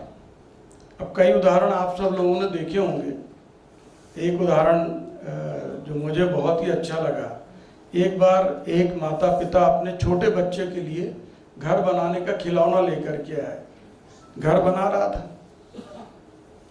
कि ये मेरा कमरा होगा, ये हमारा भोजनालय होगा, ये बैठने का कमरा होगा, ये ऐसा होगा वैसा होगा। खिलौने में उसने बनाया कि ये आउट हाउस बनेगा। तो माता जी पिताजी आप इसमें रहेंगे, क्यों? आपने बाबा दादी को कहाँ रखा है? तो ऐसे ही मैं भी आपको वहाँ रखूँगा। अब चित्रकूट में आप सब लोग आए हैं, श्रद्धेय नाना जी का कमरा है। तो हम लोगों ने उनको, इतने सारे दुनिया भर के बड़े लोग आए, राष्ट्रपति आए, प्रधानमंत्री आए और बाकी सारे लोग, उसको वैसे ही रखा है। सवेरे एकात्मता स्तोत्र होता है 7 बजे। एक कार्यकर्ता आया, उसके साथ उसका 2-2.5 साल का बच्चा था। एकात्मता स्तोत्र के बाद सब नाना जी के चित्र और उनकी का विग्रह रखा हुआ है, वहाँ प्रणाम करते हैं। फिर जो छोटे रहते हैं बड़ों को प्रणाम कर लेते हैं। अब वो कार्यकर्ता उसको बार बार, चलो सबको प्रणाम करो, प्रणाम कराओ। वो बच्चा टस से मस नहीं हो रहा है। तो मैंने कहा, वो अपना कार्यकर्ता था, मैंने कहा तुम करते हो ना प्रणाम, अब तुम कुछ बोलो मत, तुम सबको प्रणाम करो। तो वो उठा और उसने सबको प्रणाम किया, और वो छोटा बच्चा देख रहा था। फिर जैसे उसके पिता ने प्रणाम किया तो वो भी उठा और उसने सबको प्रणाम, जितने बड़े लोग थे, कोई छोटे लोग रहे उनको उसने प्रणाम किया। कई बार अपने आचरण से आने वाली पीढ़ी को जो मैसेज जाता है उसके लिए, तो इस सब दृष्टि से अब कई सारी बातें हैं कि घर के सब लोग एक साथ बैठें, कम से कम एक बार भोजन साथ में करें। अब इतनी सारी व्यस्तता भरी जीवन में एक दिन शाम के समय भगवत भजन करें, मंदिर जाएं, कुछ अच्छे विचार। और हमारे, मैं विद्यार्थी परिषद में लंबे समय काम किया, बोले बड़े बड़े हम लोगों के घर बन गए हैं, उन घरों में अच्छी किताबों के लिए और भगवान के लिए कोई स्थान नहीं है। किसी भोजनालय में, किसी एक अलमारी में, एक कोने में भगवान रखे हुए हैं, और अच्छी किताबें कहीं तो भी किसी ड्रॉवर में अगर हैं भी कि नहीं हैं, तो सब अभिभावकों की ऐसी स्थिति होगी। तो इस सब दृष्टि से और हम सब ने इन बातों का बहुत चिंतन करने की आवश्यकता है। अब एक परिवार के लिए क्या क्या बात है, एक बार हम कुछ कार्यकर्ता बैठे थे तो बहुत सारी बातें, बहुत सारी बातें, यानी वो सूचीबद्ध करने लगे। अब तो कई पुस्तिकाओं का भी प्रकाशन हुआ है और डूज और डोंट्स के बारे में बहुत सारी बातें आई हैं, और हम सब यहाँ सभागार में बैठे इस सब दृष्टि से। अब मैंने शुरुआत में ही कहा था, मैं नई बात कुछ कहने वाला नहीं, न मैं कोई चिंतक हूँ, न विचारक हूँ, न अध्ययनशील हूँ, और बस सब बड़े बुजुर्गों से जो सुना है और अनुभूति की है उस आधार पर ही कहने का। तो मुझे लगता है कि आज के बाद आचार्य विष्णुकांत शास्त्री जी, इनके दर्शन करने का मौका भी मिला, और श्रद्धेय नाना जी के पास आते थे, दिल्ली में भी आते थे, तो उनके दर्शन। और बाकी जब ये बड़े लोगों का कोई चिंतन मनन, कोई बैठक चलती थी तो उसमें नहीं। एक चित्रकूट में मैं आखिरी में मैंने अनुमति ली थी महावीर जी से कि यह जो पंच परिवर्तन के बाद मैं भी चित्रकूट में दीनदयाल शोध संस्थान के साथ जुड़ करके लंबे समय से काम कर रहा हूँ, तो उस विषय पर भी 5-7 मिनट में बात करूंगा। तो ऐसा एक परिवार प्रबोधन, और ये कोई लिख करके पढ़ करके, इसकी आवश्यकता अगर हम सब लोगों को जो लगती है, और जो आज समाज में परिवर्तन दिख रहा है, बड़ों की छोटों की, अब ये सब पढ़ने वाले विद्यार्थी हैं, हम सब लोग भी पढ़े लिखे होंगे, बिना पढ़े लिखे तो इस स्थिति तक हम लोग पहुँचे नहीं होंगे। रात में 12, 1, 2, 3 बजे तक पढ़ना, और फिर सवेरे 9, 10, 11 बजे सो करके उठना। अब कई बार मैं संघ का प्रचारक हूँ, घर चला गया तो हमारे बड़े भैया हैं, छोटा भाई है, बच्चे हैं, तो मैं गया, अरे काका तुम डांटते रहते हो, भांजे भांजियाँ हैं तो तुम डांटते रहते हो, अरे कोई उठने का है सवेरे 4 बजे, 5 बजे, 6 बजे, 7 बजे, 8 बजे, 9 बजे। मैंने कहा अभी से तुम सुन लो, रात में जब तक जगना हो, मैं 2 दिन के लिए आया हूँ, इससे ज़्यादा मुझे रहना भी नहीं है। किसी कार्यक्रम के निमित्त अगर पहुँचा हूँ तो हम मेरे रहते मैंने मुझे कुछ कहना ना पड़े। तो एक थोड़ा सा मैं बच्चों के साथ बच्चों जैसा हो जाता हूँ, लेकिन फिर अनुशासन के मामले में बहुत ज़्यादा। एक हमारी माता जी का उदाहरण है। एक बार हमारे बाबा जी ग्रैंडफादर वो कोई सब्जी लेकर के आए, माँ ने बनाई, हम लोगों को कॉलेज जाना था तो जल्दी जल्दी हम लोगों ने खाया। तो वो तो उनका नहा धो के पूजा पाती, दोपहर में लेट भोजन करते थे। क्यों भाई कैसी बनी है सब्जी? नहीं अच्छी नहीं बनी है। तो बाद में माँ ने डांटा, तो वो इतने से आए, एक ही सब्जी बनी है, उनके लिए कोई अलग बनने वाले नहीं है, यही वो खाएंगे तो उनको ध्यान में आ जाएगा। फिर बाद में देखा, मैंने ऑब्जर्व किया बड़ी माइन्यूटली, माँ किसी दाल में नमक डालना भूल गई या किसी दिन सब्जी में डबल नमक पड़ गया, तो कभी उन्होंने नहीं कहा कि नमक नहीं डाला है या ज़्यादा नमक डाल दिया, कि सबके लिए एक ही भोजन बना है। तो बड़ों के साथ कैसा, कल आदरणीय राम अवतार जी के घर में हम बैठे थे, तो उनकी बड़ी बहन जी थी, तो थाली परोस गई। अब हम जब छोटे थे तो जैसी थाली परोसी, भोजन मंत्र हुआ कि नहीं, सबसे पहले उठा करके मुँह में कोई खीरा है, टमाटर है, तो माँ डांटती थी कि भैया कोई बड़ा बैठा है तो पहला कौर उसने जब तक नहीं लिया तब तक नहीं खाना, और भोजन मंत्र होगा ही। तो भोजन मंत्र हुआ तो कल भी वो बड़ी बहन थी आदरणीय राम अवतार जी की, तो वो बातें कर रही थी, तो फिर वो भाभी ने भी कहा, भाई साहब ने कहा भैया लीजिए। मैंने कहा नहीं, अब ये दीदी बड़ी है, वो जब तक पहला कौर नहीं ले। छोटी छोटी बातें, बहुत छोटी बातें। तो हमारी माँ बिल्कुल बहुत ज़्यादा, ऐसे घर परिवार के लोग बाहर बैठे थे, शाम का सूर्यास्त हो गया था, एक डाली तोड़ दी पेड़ की, दादी नाराज, क्यों किया तुमने ऐसा? मैंने कहा तुमको बड़ी तकलीफ हो रही है, ये बेजान पेड़, उसमें भी जान है, ऐसे कैसे कर रहे हो तुम? माने जगह जगह पर, हर जगह। एक बार ऐसी बाहर बैठे, लकड़ी लेकर के जमीन कोचने लगे, क्यों कर रहा है? हमने कहा तुमको अच्छी तकलीफ, हर जगह मुझे डांटती रहती हो। अरे बोले पृथ्वी में भी जान है। और मैंने कहा जाना है इसमें? तो ये सब बातें जो परिवारों में साथ में बैठना नहीं, उठना नहीं, पढ़ने वाला बच्चा है तो बस को माँ कमरे में ही दूध दे रही है, कप उठा करके ला रही है, और क्या पढ़ते हैं। और ये इंटरनेट और ये आजकल ये मोबाइल और सब टैबलेट वैबलेट आ गए, कितना पढ़ते हैं और कितना क्या क्या है। वो दोधारी तलवार है, ज्ञान का भंडार भी है और बाकी उसके साथ क्या क्या है। इस सब दृष्टि से तो ये परिवार प्रबोधन का काम, ये भी बहुत बड़ा काम है। अगला विषय पूजनीय सरसंघ चालक जी ने जो बचाया, समरसता। आज सवेरे ही बैठे थे आदरणीय राम अवतार जी, क्या इनके भतीजे हैं, हमसे 2-4 साल छोटे होंगे, आए बैठे थे, तो ये इस विषय पर भी थोड़ी सी चर्चा हो रही थी। उन्होंने कहा समरसता। मैंने कहा अभी स्वतंत्रता के 78 वर्ष हो गए, मैं इंदौर में संगठन मंत्री रहा हूँ विद्यार्थी परिषद का। अभी भी कुछ दिनों पहले कोई हमारा भाई मंदिर में चला गया तो वहाँ उसका मुंह काला कर दिया और मंदिर में घुसना नहीं दिया। ये कहीं पर स्वामी विवेकानंद ने कहा था कि हम सब भारत माँ की संतानें हैं, इसमें कहाँ भेदभाव का सवाल है? कोई स्पृश्य है और कोई अस्पृश्य है। और अपने यहाँ की जो वर्ण व्यवस्था थी, इस सब दृष्टि से कहाँ पर से ये कहा हुआ है स्वच्छता, शुद्धता, पवित्रता ये आवश्यक है कि भगवान के पूजा करने जा रहे हैं, भोजन करने बैठ रहे हैं, घर की माताएं जब भोजन बना रही हैं तो नहा धो करके ही रसोई में जाएं और रसोई की तैयारी करें। और अपने यहाँ कहते हैं कि जिस मन से भोजन बनता है, कई बार हमारे घर में थोड़ा बहुत कुछ कम ज़्यादा रह गया, बड़े प्रेम से माँ रूखी रोटी बना रही है, रात की बासी रोटी है, अचार के साथ चटनी के साथ हम खा रहे हैं, तो उसमें जो रस आता है। और कई बार अब हमको तो रोज, मैं प्रचारक हूँ कार्यकर्ताओं के घर में, कई बार जो उतना संपन्न नहीं है कार्यकर्ता, उसकी माँ बड़े प्रेम से जो कुछ भी, कोई भाजी बना ली, रोटी बना ली, कुछ बना लिया, उसमें जो आनंद आता है, कई बार बेमन से, कई बार माताएं बहन, और हम अब संघ में तो है ही है, 2 का बताएंगे 4 आएंगे, 4 का बताएंगे 8 आएंगे, और उस समय तो खुराक भी थी, बोले 4 का बताएंगे 8 आएंगे, 16 का खा के चले जाएंगे। अब थोड़ी सी परिस्थितियां बदली हैं, तो घर में फिर माताओं बहनों की त्योरियां चढ़ जाती हैं, तो उस समय पर फिर वो अन्न का निवाला गले से उतरता नहीं है। तो ये जो समरसता की बात चल रही थी, श्रद्धेय नाना जी ने बताया, अपने यहाँ जो वर्ण व्यवस्था थी, उन्होंने कहा कि हर व्यक्ति अपने पूरे जीवन में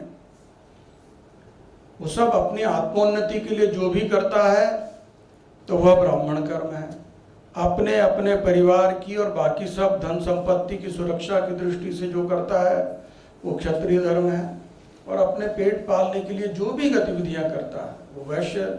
और अपने यहाँ पर कहा है कि कुत्ता भी बैठता है तो तुझे झाड़ पूछ करके बैठता है, और हम सब लोग तो भगवान की बड़ी सबसे उन्नत कृति हैं, तो अपनी सब आजू बाजू में साफ सफाई, तो कहीं पर भी परम पूजनीय अपने तीसरे सरसंघचालक बाड़ा साहब देवरस जी ने कहा कि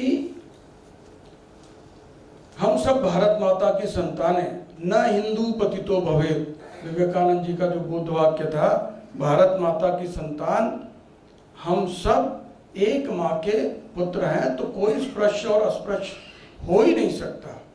आज यह जो समस्या हमारे देश के सामने बहुत बड़ी आई है,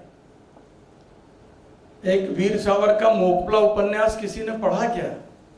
मोपला का आपने पढ़ा?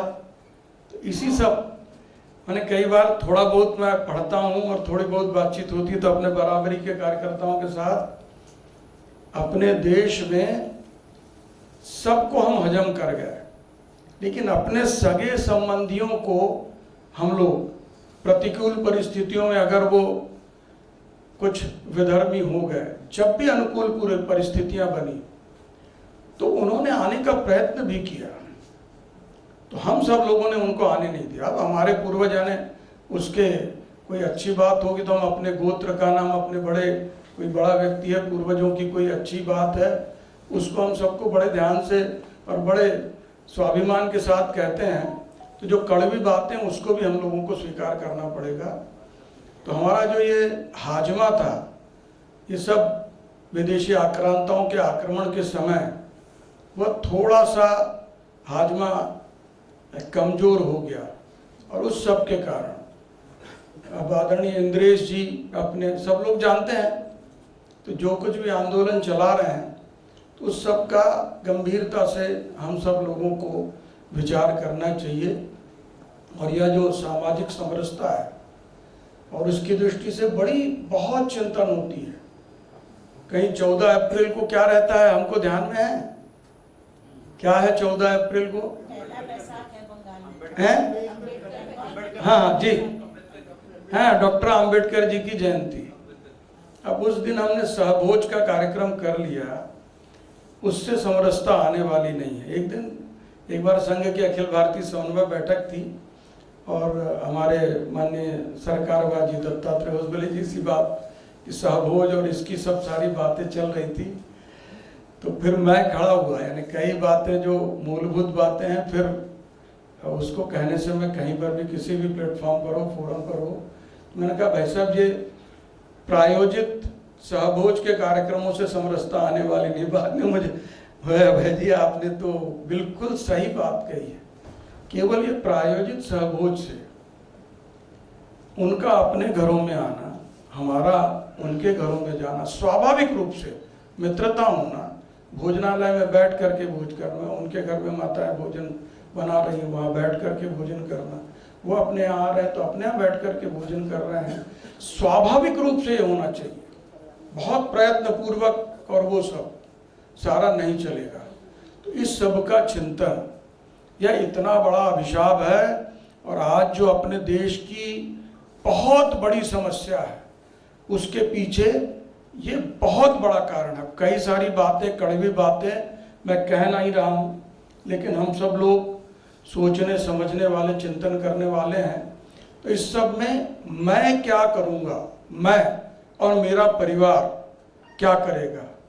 तो मुझे लगता है कि आज आदरणीय स्वर्गीय शास्त्री जी की स्मृति में यह कार्यक्रम, तो इस सभागार में बैठे हुए हम सब लोग संकल्प लेंगे कि आज के बाद, और जो भंडारा प्रसाद चलता है, अब 66 करोड़ लोगों ने, किसी ने एक बार, किसी ने 2 बार, अगर 2 बार भोजन किया वहाँ कुंभ मेले में, तो जो गए थे कम से कम एक रात तो रुके ही हैं। तो 2 बार भी भोजन किया तो 66 दूनी माने लगभग जी, हाँ, तो इतने करोड़ थाली, माने अगर थर्मोकोल प्लास्टिक का उपयोग वहां पर बैन था, तो कागज की या पत्तल की थाली का भी अगर हम लोग विचार करें तो कितना, 150 करोड़। और मान लो 3 बार किया, 4 बार किया, अल्पाहार भी किया होगा, चाय भी पी होगी और बाकी सब किया होगा, तो पर्यावरण गति ने विचार मंथन करके, मेरी गोपाल जी से बात हुई थी, तो लगभग 14 लाख से अधिक थालियां और ग्लास और कपड़े की थैलियां, कलकत्ते की भी बहुत बड़ी भूमिका थी जो वहां पर प्रयागराज में थे, जितने बड़े बड़े मठ मंदिर हैं उन सब में पहुंचाने कि भैया ये थालियों में ही आप भोजन कराइए। अब चित्रकूट में हम लोग काम करते हैं, छोटी छोटी पंचायतें हैं, अब आए दिन कोई ना कोई सार्वजनिक आयोजन होता है, तो पंचायत में कोई महिलाओं का एक समूह, माताओं बहनों का एक समूह है, तो भैया 500 थाली, 500 गिलास, 1000 कटोरी, इसको समाज के सहयोग से इकट्ठा कर लिया। इसमें 10,000 थालियां अपने यहाँ से गई थी, मैंने इकट्ठी, हाँ आपने की थी, कलकत्ते से बहुत बड़ी संख्या में गई। थालियां 150 रुपए के हिसाब, हाँ वही, नहीं ठीक है, वो जो अपने मन की भावना बता रहे हैं, 14 लाख से अधिक थालियां वहां गई थी। और पिछला जो अर्ध कुंभ हुआ था, योगी जी ने उसी को कुंभ कहा था, और ये जो बड़ा कुंभ था इसको कहते हैं कि जो जिस प्रकार के तिथियों में यह सारा हुआ तो 144 साल बाद, आदरणीय पांडे जी बताएंगे, तो इस प्रकार का जो मुहूर्त था उसमें, तो एक थाली की बात है। अब ये थर्मोकोल और प्लास्टिक, एक जगह बड़े विद्वान इसी के ऊपर पर्यावरण गतिविधि पर बोल रहे थे, उन्होंने कहा इस दुनिया में 2 ही चीजें अविनाशी हैं। क्या है? एक अविनाशी क्या है? एक तो हमारी आत्मा, वो कभी मरती नहीं है, ये पंच महाभूत से बना हुआ शरीर, ये तो नश्वर है, शरीर मन बुद्धि आत्मा, तो उसमें आत्मा कभी नष्ट नहीं होती। और वो बता रहे थे कि आत्मा और प्लास्टिक ये कभी नष्ट नहीं होती, और वो हमारे जीवन का इतना ऐसा अंग बन गया है। तो पर्यावरण गतिविधि की दृष्टि से पर्यावरण को बचाना है तो हमको सबको सोचना पड़ेगा। ऐसे ही हमारी खेती, उसमें इतना ज़्यादा रसायनों का उपयोग होने लगा है, इतना ज़्यादा कि उस सब के कारण सारा वातावरण, माने कई प्रकार से वैज्ञानिकों ने अध्ययन किया, तो नवजात बच्चा माँ को हुआ है, उसके दूध का परीक्षण किया, उसमें भी ये सारे जहर हैं। और मैं तो मध्य प्रदेश और उत्तर प्रदेश में किसान वहाँ पर खेती करते हैं, तो आधा एकड़ अपने लिए केमिकल फ्री, उसमें न खाद डालेंगे, न उर्वरक डालेंगे, न कीटनाशक डालेंगे, बाकी सब के लिए। एक बार मैं थोड़ा अस्वस्थ हुआ एम्स में, तो उन्होंने कहा एप्पल नहीं खाना और अंगूर नहीं खाना। फिर बाद में मैंने पूछा कि क्यों नहीं खाना, बोले सबसे ज़्यादा प्रिजर्वेटिव और उसमें डालते हैं, अब क्या खाया जाए और क्या न खाया जाए। तो इस सब दृष्टि से ये पर्यावरण और हम लोगों का जीवन ऐसा हो गया है, ये बड़ी बड़ी मल्टी स्टोरीज बन गई हैं, पानी का इतना जाता हूँ। एक दिन पूजनीय सरसंघ चालक जी ने ही उसके ऊपर बात की थी कि अभी जो है शौचालय, फ्लश और ये सब आधुनिक पद्धति उन्होंने कहा कि कितना पानी लगता है एक व्यक्ति को, उसका हिसाब भी उन्होंने लगाया। तो वो बता रहे थे कि अपने पुरानी पद्धति थी, एकदम खुले में शौच तो करने के लिए नहीं जाना, पहले शौच के लिए जाते थे तो गड्ढा खोद कर और फिर उसको पूरा बंद करके आते थे। बोले अभी की दृष्टि से जो अभी अपने प्रधानमंत्री जी ने भी पहली बार प्रधानमंत्री बने और लाल किले से उनका भाषण था, हम भी थे, तो उन्होंने खुले में शौच अपने को और स्वच्छता, तो हम लोगों ने भी बड़ी टिप्पणी की। हम सब मित्र लोग बैठे, यार अपना देश का प्रधानमंत्री, पूरा देश सुन रहा है, सारा विदेशों का भी मीडिया इस सब के लिए उसके ऊपर खुले में शौच और स्वच्छता। लेकिन अब धीरे धीरे धीरे माने अपने यहाँ की तरुण पीढ़ी, हम लोगों ने कुछ खाया, एक दिन ट्रेन से हम लोग बहुत शॉर्ट डिस्टेंस पर जा रहे थे, हमारे भतीजे हम पूरा परिवार, एक स्टेशन से दूसरे स्टेशन, तो जनरल कोच में बैठ गया, भीड़ भाड़ भी नहीं थी, तो मूंगफली खाई और हमने बार काका, अरे मैंने कहा भैया ये डिग्रेडेबल है, मूंगफली खाई तो ये फेंक दिया, प्लास्टिक वास्टिक वाला सब एक जगह पन्नी में। बच्चे लोग भी बड़े कॉशियस हैं, और हम लोग सब प्रवास करते हैं, सफ़र करते हैं, बस में, ट्रेन में, अपनी व्यक्तिगत गाड़ियों से मिनरल वाटर की बोतल ली और सड़क पे हाईवे पर फेंक दी, चिप्स लिए, कुछ नमकीन लिया, बहुत छोटी छोटी बातें हैं। और ये पानी का इतना ज़्यादा, ये जो मल्टी स्टोरीज और जिस प्रकार का जीवन हो गया है, तो एक व्यक्ति जितना अपने जीवन में उपयोग करता है तो उसका उतना, आजकल नए घरों में आपको एनओसी लेनी है तो रूफ वाटर हार्वेस्टिंग या कंपल्शन यहाँ पर भी होगा कि नए भवन नहीं है, अभी नहीं चालू हुआ। ऐसे ही सोलर, दिल्ली में अपना कार्यालय है तो वहाँ पर नेट जीरो, पिछले 3 महीनों से हम लोगों ने सोलर का सिस्टम पूरा लगाया है, तो जीरो आ रहा है, उसको ग्रिड के साथ जोड़ दिया है। दिल्ली में बहुत बड़ा इंफ्रास्ट्रक्चर है, चित्रकूट में बहुत बड़ा, तो उसमें धीरे धीरे लगाने में भी खर्च आता है, तो धीरे धीरे हमारा जो इतना बड़ा इंफ्रास्ट्रक्चर था उसके बिल में भी लगभग आधी की कटौती हुई है। और हमारे पास पानी का केवल एकमात्र साधन है वर्षा, और केवल वर्षा, और बाकी दूसरा माध्यम है ये जो पहाड़ी नदियां हैं एकदम हिमालय से निकलने वाली, तो बर्फ है।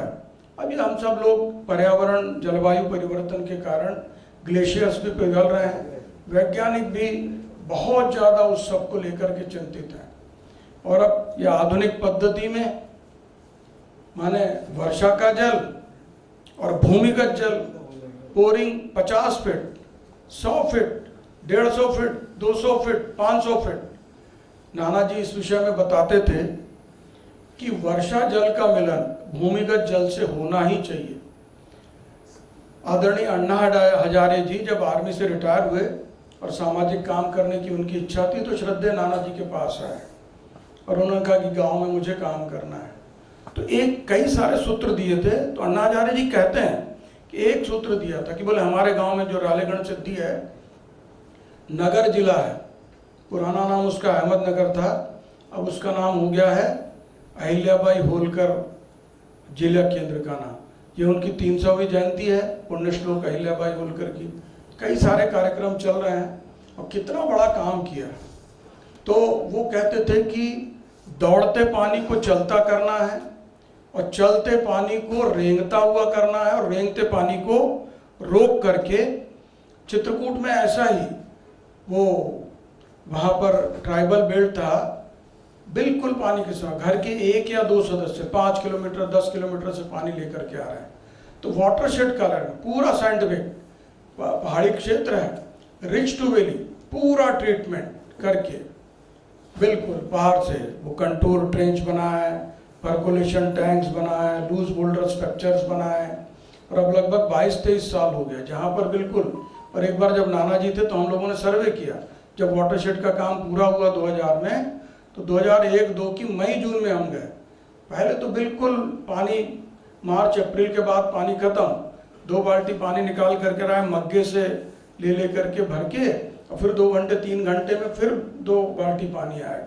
मई-जून में जब वाटरशेड का काम हुआ तो बिल्कुल 2 फुट 3 फुट सीधे बाल्टी लेकर के जैसे हौदी में डालते हैं ऐसा।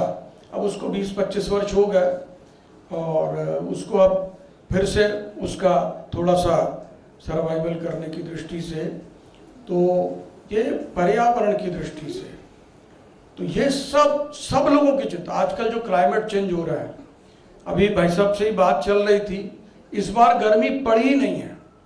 हमारे चित्रकूट में ही 48-49 मैक्सिमम जाता है डिग्री सेंटीग्रेड। इस बार 42-43 के ऊपर गया नहीं पानी। 9 तपा 9 दिन पड़ता है, तो उसमें तो जम के गर्मी पड़ना चाहिए। अब कोई कहता है पानी गिरना नहीं चाहिए, कोई कहता है थोड़ा बहुत पानी के छींटे आ जाए तो चल जाता है। इस बार पूरे 9 तपे में भी पानी हुआ नहीं।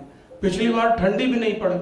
ठंड के मौसम में जैसी ठंडी, यानी हम लोग जब बचपन से हम लोग देते थे उधर ही मध्य प्रदेश और उत्तर प्रदेश की सीमा पर लगभग 4 महीने ठंड, 4 महीने वर्षा और 4 महीने की गर्मी। अब तो 8-9 महीने की गर्मी है, महीने या सवा महीने की ठंड, और बारिश भी महीने सवा महीने की है। तो सब खत्म हो गया। 5 दिन 7 दिन 8 दिन की जो झड़ी लगती थी जब स्कूल में पढ़ते थे, तो उस समय पर मैंने एक यानी पानी सब, फिर हम लोगों को एक और आनंद आता कि पानी गिरा, झड़ लग गई, यानी स्कूल भवन में भी पानी टपकने लगता। फिर छुट्टी, अब पढ़ेंगे कैसे, तो उसका एक आनंद रहता था कि अब छुट्टी हो गई, यानी स्कूल नहीं जाना है। तो झड़ी बंद हो गई बिल्कुल। वर्षा के दिन जैसे चित्रकूट में एवरेज रेनफॉल लगभग 1000 मिलीमीटर 1100 मिलीमीटर होती है, पिछली बार भी 700-800 मिलीमीटर ही पानी गिरा है। रेनी डेज जो वर्षा के दिन हैं, पिछली बार लगभग 90 या 100 दिन बारिश हुई है, जबकि पहले वर्षा के दिन बहुत ज़्यादा रहते थे। तो इस प्रकार से यह सारी जो माने जो पर्यावरण की दृष्टि से जलवायु परिवर्तन में और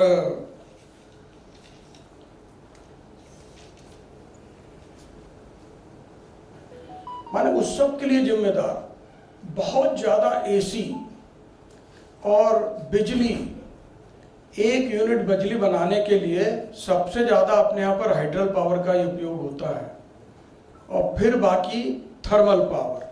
अब 1 यूनिट बिजली बनाने के लिए, अभी पिछले दिनों में कुछ मुझे वो आंकड़े याद नहीं है, तो अपन घर में बैठे हैं। अब हम सब लोग तो थोड़ा बहुत डांटते डपटते रहते हैं, लेकिन तरुण पीढ़ी को अरे क्या है, पैसा दे दो। अरे जो चीज़ आप बना नहीं सकते उसका दुरुपयोग तो हम लोगों ने करना नहीं चाहिए, बिल्कुल भी नहीं करना चाहिए। तो हम सब लोग उस बात का एहसास, और कुल मिलाकर के धीरे धीरे धीरे धीरे हम लोगों की आय और आर्थिक स्थिति, हर परिवार थोड़ा बहुत सुस्थिति में आया है। अरे ठीक है, बिजली जलाएंगे तो हम उसका हम बिल जब भर देंगे। अरे जब बिजली बनेगी ही नहीं तो फिर कहाँ से बिल भर दोगे तुम? तो इस बात का भी एहसास हम लोगों को कराना चाहिए। और सब रसायनों का, अब हमारी दवाई है और हर जगह पर इतना ज़्यादा। और एक 5वां विषय, नागरिक कर्तव्यों का पालन। माने हम सब लोग अधिकारों की बात करते हैं, कर्तव्यों की बात भूल गए हैं। एक विषय है, माननीय गोविंदाचार्य जी, हम सब लोग जानते होंगे, एक बार वो बता रहे थे, जो प्राकृतिक संसाधन थे वो सब पहले समाज की मिल्कियत थी। जंगल है, नदी है, पानी का स्रोत है, खनिज तत्व है, जो कुछ भी प्रकृति ने दिया है वो समाज की मिल्कियत। अंग्रेजों ने सारा का सारा इस सब को शोषण करके और उनके यहाँ पर जो सारे विकास के लिए वो ले जाना, उस सब का सरकारीकरण किया। और सरकारीकरण किया तो हम लोगों के भी, अब कोई सरकारी भवन है, सरकारी बस है, सरकारी ट्रेन है, सरकारी कार्यालय है, ये सब यहाँ पर भी अनुभव करते हैं। कहीं पर भी कोई आंदोलन होगा, कुछ होगा, भीड़ इकट्ठा होगी, जो सरकारी है और उसको नुकसान पहुँचा है। अरे लेकिन वो सरकार के पास पैसा कहाँ से आता है? इस सब दृष्टि से लोक जागरण करने की बहुत ज़्यादा आवश्यकता है। महावीर जी, ये जो पंच परिवर्तन के 5 विषय हैं, तो इसमें एक एक विशेषज्ञ को एक एक दिन बुला करके आपको बात करानी पड़ेगी। नहीं, बिल्कुल एक एक विषय इतना व्यापक है कि एक साथ ही, और आपने 40-45 मिनट का समय दिया है, तो उस सब में यह विषय पूरा हो नहीं सकता। और अब तक जो बात मैंने आपके सामने रखी है, तो मुझे लगता नहीं कि ये सब बातें आप जानते नहीं। एक हमारे यहाँ प्रचारक थे, वो कहते थे कि हम सब लोग जानते हैं लेकिन जानना नहीं चाहते, मानना चाहिए लेकिन मानते नहीं हैं। तो इस सब का चिंतन मनन हम सब लोगों को करना पड़ेगा, और तभी सब सारा। और शुरुआत में मैंने जैसे कहा कि अब अनुकूलता तो है, और इस अनुकूलता में हम सब लोगों को अवसर बना करके सबने इस दिशा में प्रयत्न करना चाहिए। और महावीर जी से और अनुमति ली थी कि दीनदयाल शोध संस्थान के बारे में, कल ही महावीर जी के साथ रात्रि में बैठे थे, तो उन्होंने ये कुमार सभा, श्री कुमार सभा बड़ा बाजार लाइब्रेरी में आदरणीय स्वर्गीय विष्णुकांत शास्त्री जी के साथ स्वर्गीय भारत रत्न नाना जी भी थे, और उनका 2 बार आना हुआ। और कलकत्ते में कई परिवार हैं, कुछ लोगों को मेरे पास सूची थी, तो कुछ लोगों से बातचीत करके मैंने संपर्क करने का इन्हें समय कम मिला, तो उन सबको भी यहाँ पर बुलाया है। बिल्कुल नाना जी का परिवार था। तो 1968 में दीनदयाल उपाध्याय जी की हत्या ही हुई, असामयिक निधन हुआ, तो दोनों साथ में प्रचारक थे। दीनदयाल जी तो उत्तर प्रदेश के ही थे, और नाना जी महाराष्ट्र के रहने वाले थे। संघ की योजना से पढ़ाई पूरी करके तो ये उत्तर प्रदेश का क्षेत्र उनको मिला, और फिर 68 में दोनों लगभग साथ रहे। नाना जी गोरखपुर संभाग के प्रचारक थे, और दीनदयाल जी प्रांत प्रचारक थे। तो उसके बाद जब प्रकाशन विभाग चालू हुआ, तो ये जो पांचजन्य और राष्ट्र धर्म वाला, तो उसमें पहले दीनदयाल जी गए, फिर नाना जी भी गए। और बाद में जब डॉक्टर श्यामा प्रसाद मुखर्जी ने पूजनीय गुरु जी से बात करके जनसंघ प्रारंभ किया, तो दीनदयाल जी को कुछ कार्यकर्ता दीजिए, तो दीनदयाल जी दिए, और फिर दीनदयाल जी ने गुरु जी से श्रद्धेय नाना जी को भी मांग लिया। 68 में जब दीनदयाल जी की हत्या हो गई, उनका असामयिक निधन हुआ, तो दीनदयाल शोध संस्थान उनकी स्तुति में और पूजनीय गुरु जी से अनुमति लेकर, और जो एकात्म मानव दर्शन का चिंतन है, अभी उसके 60 वर्ष हैं। मुंबई के रुइया कॉलेज में 22, 23, 24, 25 अप्रैल, वैसा ही रुइया कॉलेज में ही 4 दिन की एक सभा थी। अपने विचार परिवार के बहुत सारे लोग आए, और उसके कार्यक्रम चल रहे हैं। और जो एकात्म मानव दर्शन का चिंतन था, भगवान ने बहुत मौका दीनदयाल जी को दिया नहीं, कम समय में ही वो हमारे बीच से चले गए, लेकिन उनके अधीरे काम को, और फिर नाना जी ने काम को आगे बढ़ाया। और माने उस दिन ये बात चल रही थी कि अगर नाना जी नहीं रहते तो शायद दीनदयाल उपाध्याय जी ने क्या किया यह समाज के सामने आता ही नहीं। उसमें श्रद्धेय नाना जी की बहुत बड़ी भूमिका थी। और जो एकात्म मानव दर्शन का विषय, और वो दीनदयाल जी तो बड़े उत्कृष्ट कोटि के चिंतक विचारक थे, मूलभूत चिंतन था उनका। गुरु जी के कहने से ही उन्होंने इस विषय को लेकर के जो अपने, और वो दीनदयाल जी कहते थे कि ये मेरा चिंतन नहीं है, जो अपने वेदों पुराणों में, पुराने साहित्य में जो कुछ भी है, उसको और अपनी भाषा में मैं समाज के सामने, कार्यकर्ताओं के सामने रख रहा हूँ, और उसी को और सरलीकृत करते। सबसे पहले नाना जी ने 10 वर्ष तो दिल्ली में बौद्धिक गतिविधियां चली, बाद में फिर गोंडा में काम किया लंबे समय। और चित्रकूट जो लोग आए, वहाँ आत्री अनुसुईया जी का आश्रम है, वहाँ के महाराज जी एक बार दिल्ली कार्यालय के सामने जा रहे थे, और कई लोगों ने हम लोगों के बीच में से दिल्ली कार्यालय देखा, 6वें माले के ऊपर पूरा बगीचा लगा था। तो अनुसुईया आश्रम के महाराज जी, उनके साथ जयपुर के एक संघ के स्वयंसेवक, 3य वर्ष शिक्षित, फिर महानगर कारवार थे, बाद में MLA भी बने, संस्कार भारती के अध्यक्ष। भैया ये कौन रहता है सीमेंट कंक्रीट का, जहाँ वीडियोकॉन टावर है संघ कार्यालय के पास, पहले वो पूरा एरिया DRI टावर के नाम से जाना जाता था। फिर उन्होंने कहा कि ये नाना जी हैं, संघ के प्रचारक हैं, देते, अरे मुझे मिलना है। वो आए, पहले वो पूरा बगीचा देखा, फिर नाना जी से मिले। उन्होंने कहा नाना जी आपको चित्रकूट आना है। 1990 में 75 वर्ष की उम्र में वो चित्रकूट लेकर के आए। फिर नाना जी ने वहाँ पर एक पहला दुनिया का ग्रामोदय विश्वविद्यालय बनाया, और उसमें सब ग्रामोदय विश्वविद्यालय के माध्यम से चित्रकूट यानी मध्य प्रदेश और उत्तर प्रदेश नाना जी ने आकर के 50 किलोमीटर की परिधि में लोगों को यही जो एकात्म मानव दर्शन का चिंतन था उसको और सरल शब्दों में स्वावलंबन अभियान, कि गांव को स्वावलंबी बनाना है। जब तक स्वावलंबी नहीं बनेगा तब तक स्वाभिमान से जी नहीं सकता।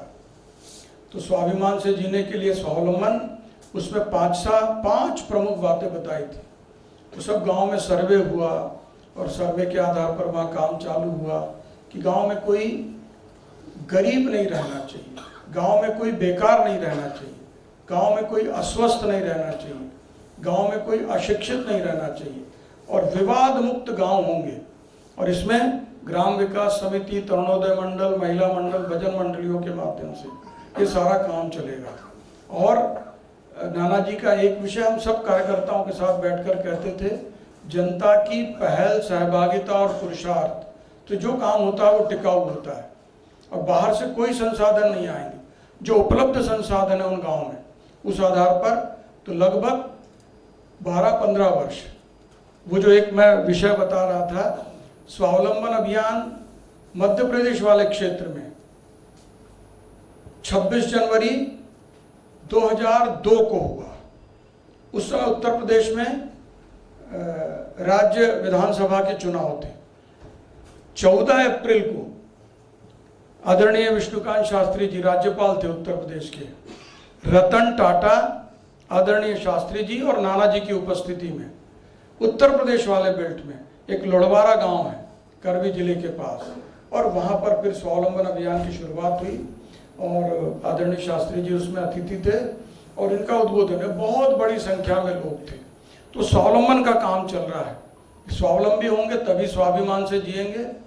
और प्रशिक्षण की दृष्टि से, जैसे शुरुआत में मैंने कहा था कि आपको जिस प्रकार का प्रशिक्षण चाहिए, नाना जी सब गांव-गांव में जाते थे, तरुण युवक युवतियों के बीच में बेरोजगार सम्मेलन, और आप क्या करना चाहते हो, तो पूरा तकनीकी ज्ञान दुनिया में कहीं है तो हम आपके लिए लेकर के आएंगे। और उसी पद्धति पर 2010 में नाना जी ने शरीर छोड़ा। 2010 के बाद अब 15 वर्ष हो गए, लेकिन हमारी पूरी टीम, चित्रकूट में लगभग 1000 कार्यकर्ता हैं, बाकी 5 जगह पर अपना काम चलता है, तो लगभग 1,500-2 हज़ार कार्यकर्ता हैं उस काम को टिका करके और आगे बढ़ाने का काम कर रहे हैं। और उसमें समाज का सहयोग जो भी है उसको टिका करके और सामूहिक प्रयत्न से काम। नाना जी की पुण्यतिथि होती है 27 फरवरी को, तो वहाँ रहने वाले हर घर से 1 मुट्ठी अनाज और 1 रुपया कम से कम, जिसकी क्षमता है वो ज़्यादा दे, हजारों लोग आते हैं। शरद पूर्णिमा नाना जी का जन्मोत्सव रहता है तो 3 दिन का उत्सव रहता है, तो उसमें भी समाज के सहयोग से दिन भर में कोई गांव किसान, उनकी दृष्टि से कुछ संगोष्ठियाँ होती और शाम को सांस्कृतिक कार्यक्रम। तो पहले तो दीनदयाल शोध संस्थान ने ये काम प्रारंभ किया था, बाद में फिर प्रदेश सरकार भी उसमें शामिल हो गई। तो सब लोग एक बड़े ऐसे ही योग दिवस 2015 में प्रधानमंत्री जी के आग्रह पर अब लगभग 150 से ज़्यादा देशों में योग दिवस है, तो पूरे समाज को इकट्ठा करके प्रशिक्षकों का प्रशिक्षण होता है 4-5 दिन, फिर 1 हफ्ता लगभग 108 केंद्रों पर एमपी यूपी में चलता है। फिर 21 जून को एक बड़ा आयोजन रहता है, 5-7 हज़ार लोग रहते हैं, बड़ा। ऐसे ही प्रधानमंत्री जी ने कहा कि हर शहर, हर नगर अपना गौरव दिवस मनाए, तो वो चित्रकूट में रामनवमी से बड़ा दिन नहीं है। तो अभी 4 कार्यक्रम हो गए, जनता की सहभागिता और पहल और पुरुषार्थ के आधार पर। पहली बार कार्यक्रम के तहत अभी 4था पुष्प हुआ रामनवमी के दिन, तो मुख्यमंत्री जी आ रहे थे। सब हम लोगों का प्रेम के संबंध है, बुला लेते हैं, तो जिला प्रशासन के सारे लोग आ गए, कलेक्टर आ गए, एसपी आ गए, प्रशासन, भैया बताइए तेल कितने करना दीपक। हमने कहा कि कुछ नहीं चाहिए, हमको कुछ भी नहीं चाहिए, जनता जितना करेगी। तो पहले वर्ष 5 लाख जले, फिर वो दूसरे वर्ष भी 5 लाख जले, तीसरे वर्ष लगभग 7-7.5 लाख दीपक जले। इस बार वो एमपी यूपी दोनों समाज के सहयोग से 11 लाख दीपक उस पूरे क्षेत्र में जले और समाज की सहभागिता से। तो ऐसे ही समाज की सहभागिता तो अभी भी सारी अनुकूल परिस्थिति में है। आदरणीय सरकारवाजी माननीय दत्तात्रेय होसबले जी कहते हैं कि अभी लगभग अनुकूल परिस्थितियां लग रही हैं। उस समय पर जो सज्जन शक्ति है उस सबको इस सब दृष्टि जो थोड़ी संवेदनशील है, देश समाज के बारे में सोचने वाली है, तो उसको इस सब दृष्टि से चिंतन करना चाहिए। शुरुआत में जैसे मैंने कहा था कि अभी अनुकूलता तो है, लेकिन चुनौतियां भी बहुत बड़ी हैं।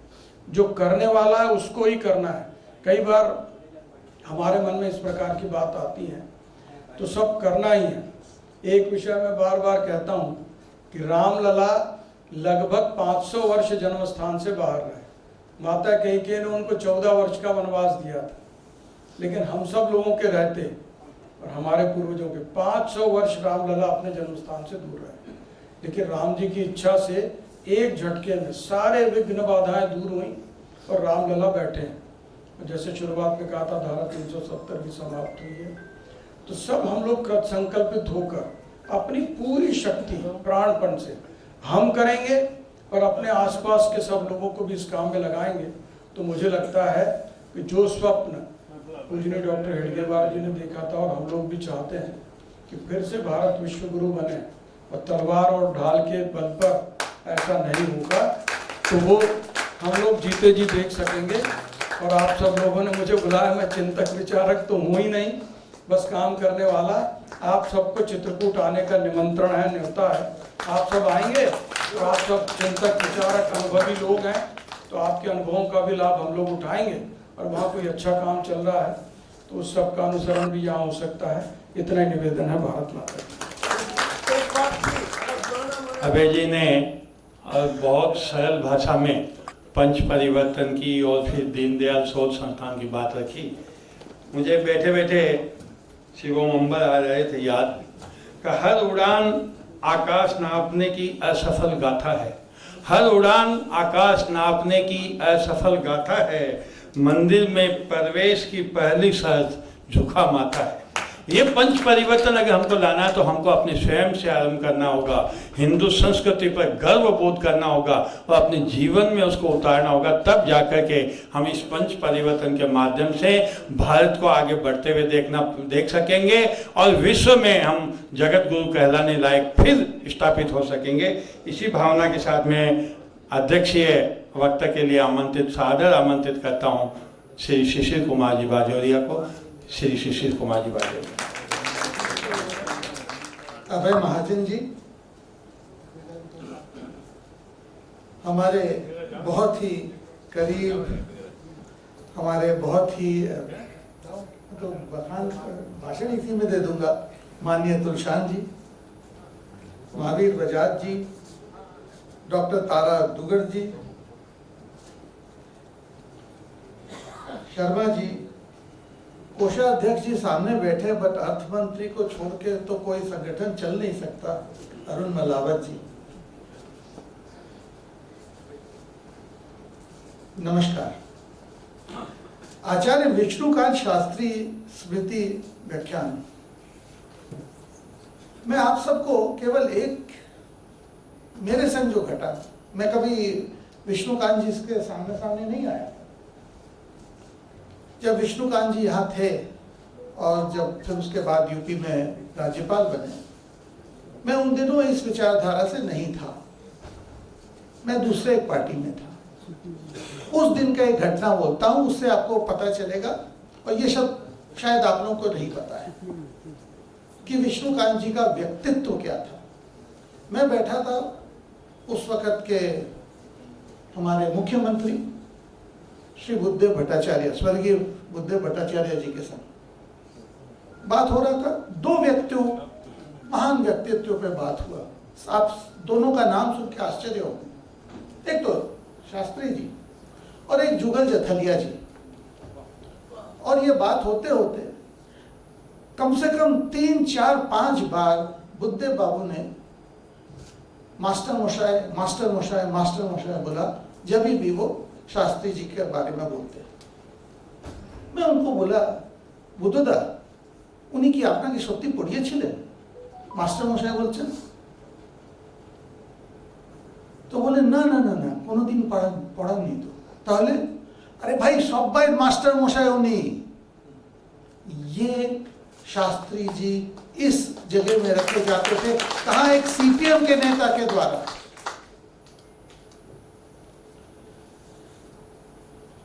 ये एक छोटा सा मेरा अपना, जिसको बोलते हैं सौभाग्य हुआ कि उनके बारे में सुनने के लिए। ऐसे जुगल जी के सब तो ये राजनीतिक बात हो जाएगा, बट फिर भी यदि अनुमति दें तो ये भी बोल दूं।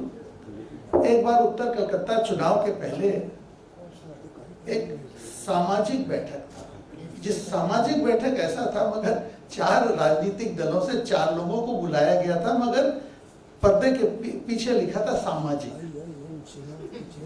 तो तृणमूल, सीपीएम, भाजपा और कांग्रेस। सीपीएम की तरफ से मैं था, जुगल जी थे भाजपा की तरफ से। बात होते होते हम लोग देखे तो पूरा एक तरफा टन रहा है। तो मैं जुगल जी को धीरे से बोला, भाई साहब ये हम किस दिशा में जा रहे हैं? अचानक दोनों जो और व्यक्ति बैठे थे दूसरे पॉलिटिकल पार्टी के, आप समझ लो नाम तो पहले ले चुका, बोलते आपनारा एक हो गेलेन की करे, आपनारा तो शत्रु। जब समाज का बात है तो कोई शत्रु नहीं है। बदलते राष्ट्रीय परिप्रेक्ष्य में पंच परिवर्तन की प्रासंगिकता आज का विषय है। महाजन जी के इस भाषण के बाद यदि मैं इस विषय पे कुछ बोलूं तो सूरज को दीपक दिखाना होगा, मगर फिर भी मैं 1-2 बिंदुओं पे आप लोग का ध्यान आकर्षित करता हूं। सामाजिक समरसता। अटल माननीय स्वर्गीय श्रद्धेय अटल बिहारी वाजपेयी जी के कविता से मैं 2 पंक्ति लेता हूं। मैं एक बिंदु परिपूर्ण सिंधु, यह है मेरा हिंदू समाज। मेरा इसका संबंध अमर, मैं व्यक्ति, यह है समाज। ये हमारे अटल जी लिखे थे। जहां तक स्वदेशी है, मैं एकदम आपको एक दूसरे परिदृश्य में दिखाता हूं स्वदेशी। ऑपरेशन सिंदूर अभी हुआ ना। ऑपरेशन सिंदूर क्या हुआ? हमारे महिलाओं के सर का सिंदूर एक आतंकवादी आके मिटा दिया। हम छोड़े नहीं। तुलशान जी बोले थे कि हम कोई जाके यूनाइटेड नेशन में रोने नहीं पहुंचे, हम किसी को चिट्ठी देने नहीं पहुंचे कि भाई हमारे संग ये हुआ, हमारे संग वो हुआ। जिसने जो आतंकवादी संगठन ने हमारे महिलाओं का सर का सिंदूर मिटाया, उसको हम जड़ से खत्म कर दिए। इसमें मैं स्वदेशी क्यों बोलता हूं? ये मेरा विचार है, मैं उस पर कायम। स्वदेशी क्या हो व्यवहार हो? ब्रह्मोस प्रक्षय पात्र, ब्रह्मोस पत्र प्रक्षय पात्र जाके ठोका वहां पे। और यदि आप लोग देखे हो, हमने तो टीवी में दिखाया कैसे आके मारा, कहां पर मारा, इस ढंग से मारा। मैं जो बोलता हूं ना, जड़ से खत्म किया। एक आतंकवादी जो वहां का उस दल का सरगना, उसके अपने परिवार के 14 लोग मरे। वो खुद रो के बोला, शायद मैं खुद मर जाता। उस दिन क्या देखा गया? ये पहले बार हुआ है कि पाकिस्तान कभी ये नहीं बोल पाया। वो हमेशा एक अंग्रेजी शब्द का प्रयोग करता है, नॉन स्टेट एक्टर्स। बोल नहीं पाया। क्यों नहीं बोल पाया? अरे आपने तो उसको नमाज़े जनाजा, उसको स्टेट फ्यूनरल दिया, नहीं बोल पाया। इसके बाद देखिए, ये भी एक स्वदेशी है। हमारे माननीय प्रधानमंत्री जी ने क्या किया? 7 टोली भेजे सांसदों पे और उसमें कुछ डिप्लोमेट्स। उसमें ये सर्वदलीय नहीं बोलूंगा, क्योंकि सर्वदलीय तो 41 दल है लोकसभा में, तो सर्वदलीय टोली भेजना तो बहुत मुश्किल है, मगर मिली जुली। और उसमें क्या, विपक्ष के से लोग गए। और जो क्योंकि क्रिकेट के बगैर तो हम लोग बोल नहीं सकते ना। तो हमारे बढ़िया बैटिंग किसने किया? ये नहीं कि हमारे भाजपा के जो सांसद गए वो नहीं किए, विपक्ष ने किया। उसका महत्व कुछ और है। उसका महत्व है कि पूरे विश्व को क्या हम दिखाए कि जब देश आता है तो हमारे यहाँ कोई पार्टी का मतभेद नहीं। वो ठोक के बोले कि हम भारतवर्ष के लिए हैं, हम भारत के संग खड़े हैं। इससे बड़ा संदेश पूरे विश्व में हम जो दिए शायद नहीं। ये एक, क्योंकि मैं खुद ये देखा हूं नागरिक कर्तव्य पे। एकदम दूसरा आपको उदाहरण दूंगा। विश्व कप फुटबॉल हुआ, जापान का टीम जब भी खेलता था, जापान के जितने समर्थक थे जब स्टेडियम से निकलते थे तो पूरा अपन जहां बैठे हैं उसको साफ करके जाते थे। ये है नागरिक कर्तव्य। मैं खुद, जापान का बहुत प्रसिद्ध है सुमो रेसलिंग। वो सही मायने में केवल रेसलिंग, कुश्ती नहीं है, वो उनके शिंटो धर्म का ही एक अंग है। मेरे को ये मेरा सौभाग्य हुआ कि मैं एक दिन सुमो रेसलिंग देखने गया। सुमो रेसलिंग में जब लोग जाते हैं, भाई वो एक एंटरटेनमेंट भी है, वहां पर लोग अपने खाना पीना सब संग में लेके जाते हैं। अब आप सोचो 4-4 लोग वहां जमीन में बैठते हैं, वहां कोई कुर्सी नहीं होता क्योंकि वो अपने पद्धति में बैठते हैं। 4-4 का एक चौकोन है, वहां सब बैठ के देख रहे हैं, 3 घंटा चल रहा है, खाना खा रहे हैं, पेय पदार्थ है। अब आप सोचो जब वो उठ के वो स्टेडियम खाली होगा तो वहां तो प्लास्टिक भी था, वहां केवल पत्तल नहीं था, क्या हालत होगा। एक टुकड़ा नहीं था। हर जापानी वो जो सब खुद भर के अपने हाथ में जो बैग लेके आया था खाने का, उसी बैग में जो बचा था, कचरा था, वो सब भर के गया। स्टेडियम एकदम ज्यों का त्यों साफ। इसको मैं बोलता हूं नागरिक कर्तव्य। हमको ये याद रखना चाहिए। मैं बात बाकी उसमें, और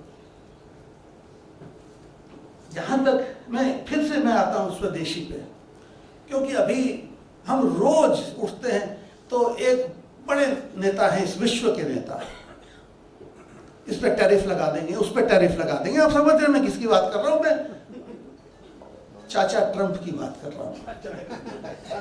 तो अमेरिका में बोलते ना अंकल सैम, तो इसलिए मैं जरा उसका हिंदीकरण कर दिया, नाम तो नहीं बदल सका। सही माने में देखिए तो ट्रंप क्या बोला कि अमेरिका में जो उत्पादन है जो बाहर चला गया उसको वापस लाओ। क्या गलत बोला है? यदि आप एक अमेरिकी राष्ट्रपति के नजर से देखें तो उत्पादन वापस लाओ, क्या गलत बोला है? हम लोग कई दफे देखते हैं स्वदेशी का जैसे नाम आता है, हम देखते हैं हम अपने देश को एक टापू बनाना चाहते हैं। बिल्कुल नहीं, ऐसा कोई हमारा है नहीं। हम चाहते हैं कि हमारे यहाँ उत्पादन हो, निर्यात हो, और हमको यदि उस उत्पादन के लिए जो खरीदना हो उसको हमको खरीदना होगा। हम कभी भी, हमारा लक्ष्य है, जब 11 साल पहले हम 11वें स्थान पे थे विश्व के पटल में, 5वें पे आए, अब 4th पे आए। 3रा स्थान बहुत दूर नहीं है। आज जहां हम खड़े हैं 3रा स्थान बहुत दूर नहीं है। तो देखते देखते हम 3य स्थान पे आएंगे। और ये जो प्रधानमंत्री जी का जो लक्ष्य उन्होंने तय कर दिया, हमें दिया है, विकसित भारत 2047, जब हमारे स्वतंत्रता के 100 साल होंगे तो क्या हम फिर भी विकासशील विकसित देश नहीं कहलाएंगे क्या? हम डेवलपिंग कितना डेवलप करेंगे? हमको डेवलप्ड देश होना होगा, हमको विकसित देश ही होना होगा। कई दफे हम लोग बोलते हैं कि ब्रिटिश यहाँ आके ये किए, ब्रिटिश यहाँ आके, मुगल रूल यहाँ आके। भाई वो आए हमको लूटने के लिए आए। तो यदि कोई आपके घर में चोर घुसा और आपका घर का चोरी करके गया तो चोर को दोष दोगे या आप अपने घर को दोष दोगे? तो चोरी करने आया है। आज ब्रिटानिया आया चोरी करने। आज इसका जब से उनका ये साम्राज्य खत्म हुआ, अब देखो ना वो देश अब कहाँ आया है। वो देश तो हमारे आर्थिक पावदान में हमसे पीछे चला गया है। मुगल जब आए, वो तो आए हमारे ऊपर राज करने, हमारे ऊपर, हमारे हिंदू धर्म को, सनातन धर्म को ध्वंस करने आए। मगर मैं किसको दोष देता हूँ? मैं दोष देता हूँ उसके बाद हम जब आजाद हुए उससे आज तक हम क्या किए। जो लोग आए, जो हमारे ऊपर अत्याचार किए, जो कत्लेआम किए, उसके नाम का सड़क स्वतंत्र भारत में, वो भी कहा हमारे राजधानी में।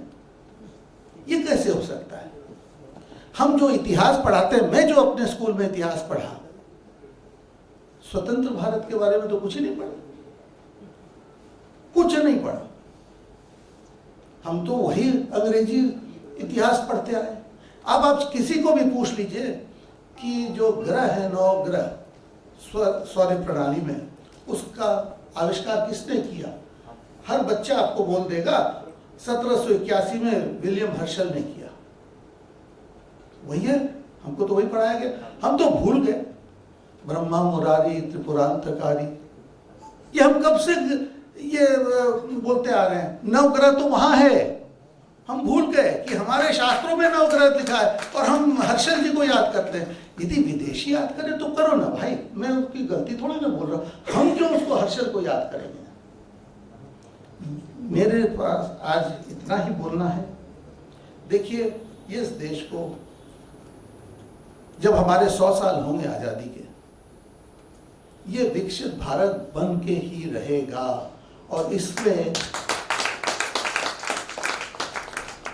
ये जो पंच परिवर्तन, इसका बहुत बहुत बड़ा बुनियादी रहेगा। भारत माता की जय। अब मैं कार्यक्रम प्राय समाप्ति पर है। मैं पुस्तकालय के मंत्री श्री बंशीधर जी शर्मा से निवेदन करता हूँ कि धन्यवाद ज्ञापन करें। नमस्कार। सम्मानित मंच पर विराजमान सभी सम्मानीय अतिथियों के प्रति कुमार सभा की ओर से हार्दिक आभार और धन्यवाद। हम आभारी हैं माननीय श्री अभय जी महाजन के, जो दिल्ली से हमारे आग्रह को विनम्रता पूर्वक स्वीकार कर विशेष रूप से इस कार्यक्रम के लिए पधारे हैं और पंच परिवर्तन के बारे में अपने सुचिंतित विचारों से हमको अवगत कराया है।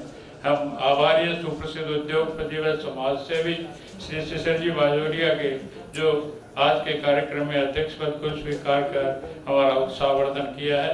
आज के आयोजन के प्रधान अतिथि सुप्रसिद्ध आयकर सलाहकार तो हमारे संरक्षक अभिभावक हैं, जिनका सहयोग और मार्गदर्शन हमें निरंतर प्राप्त होता रहता है। उनके प्रति हार्दिक आभार और धन्यवाद। और असली धन्यवाद के पात्र तो आप सब लोग हैं, जो अवकाश के दिन यहाँ पर समय नियोजन करके पधारे हैं। आपको पुनः धन्यवाद।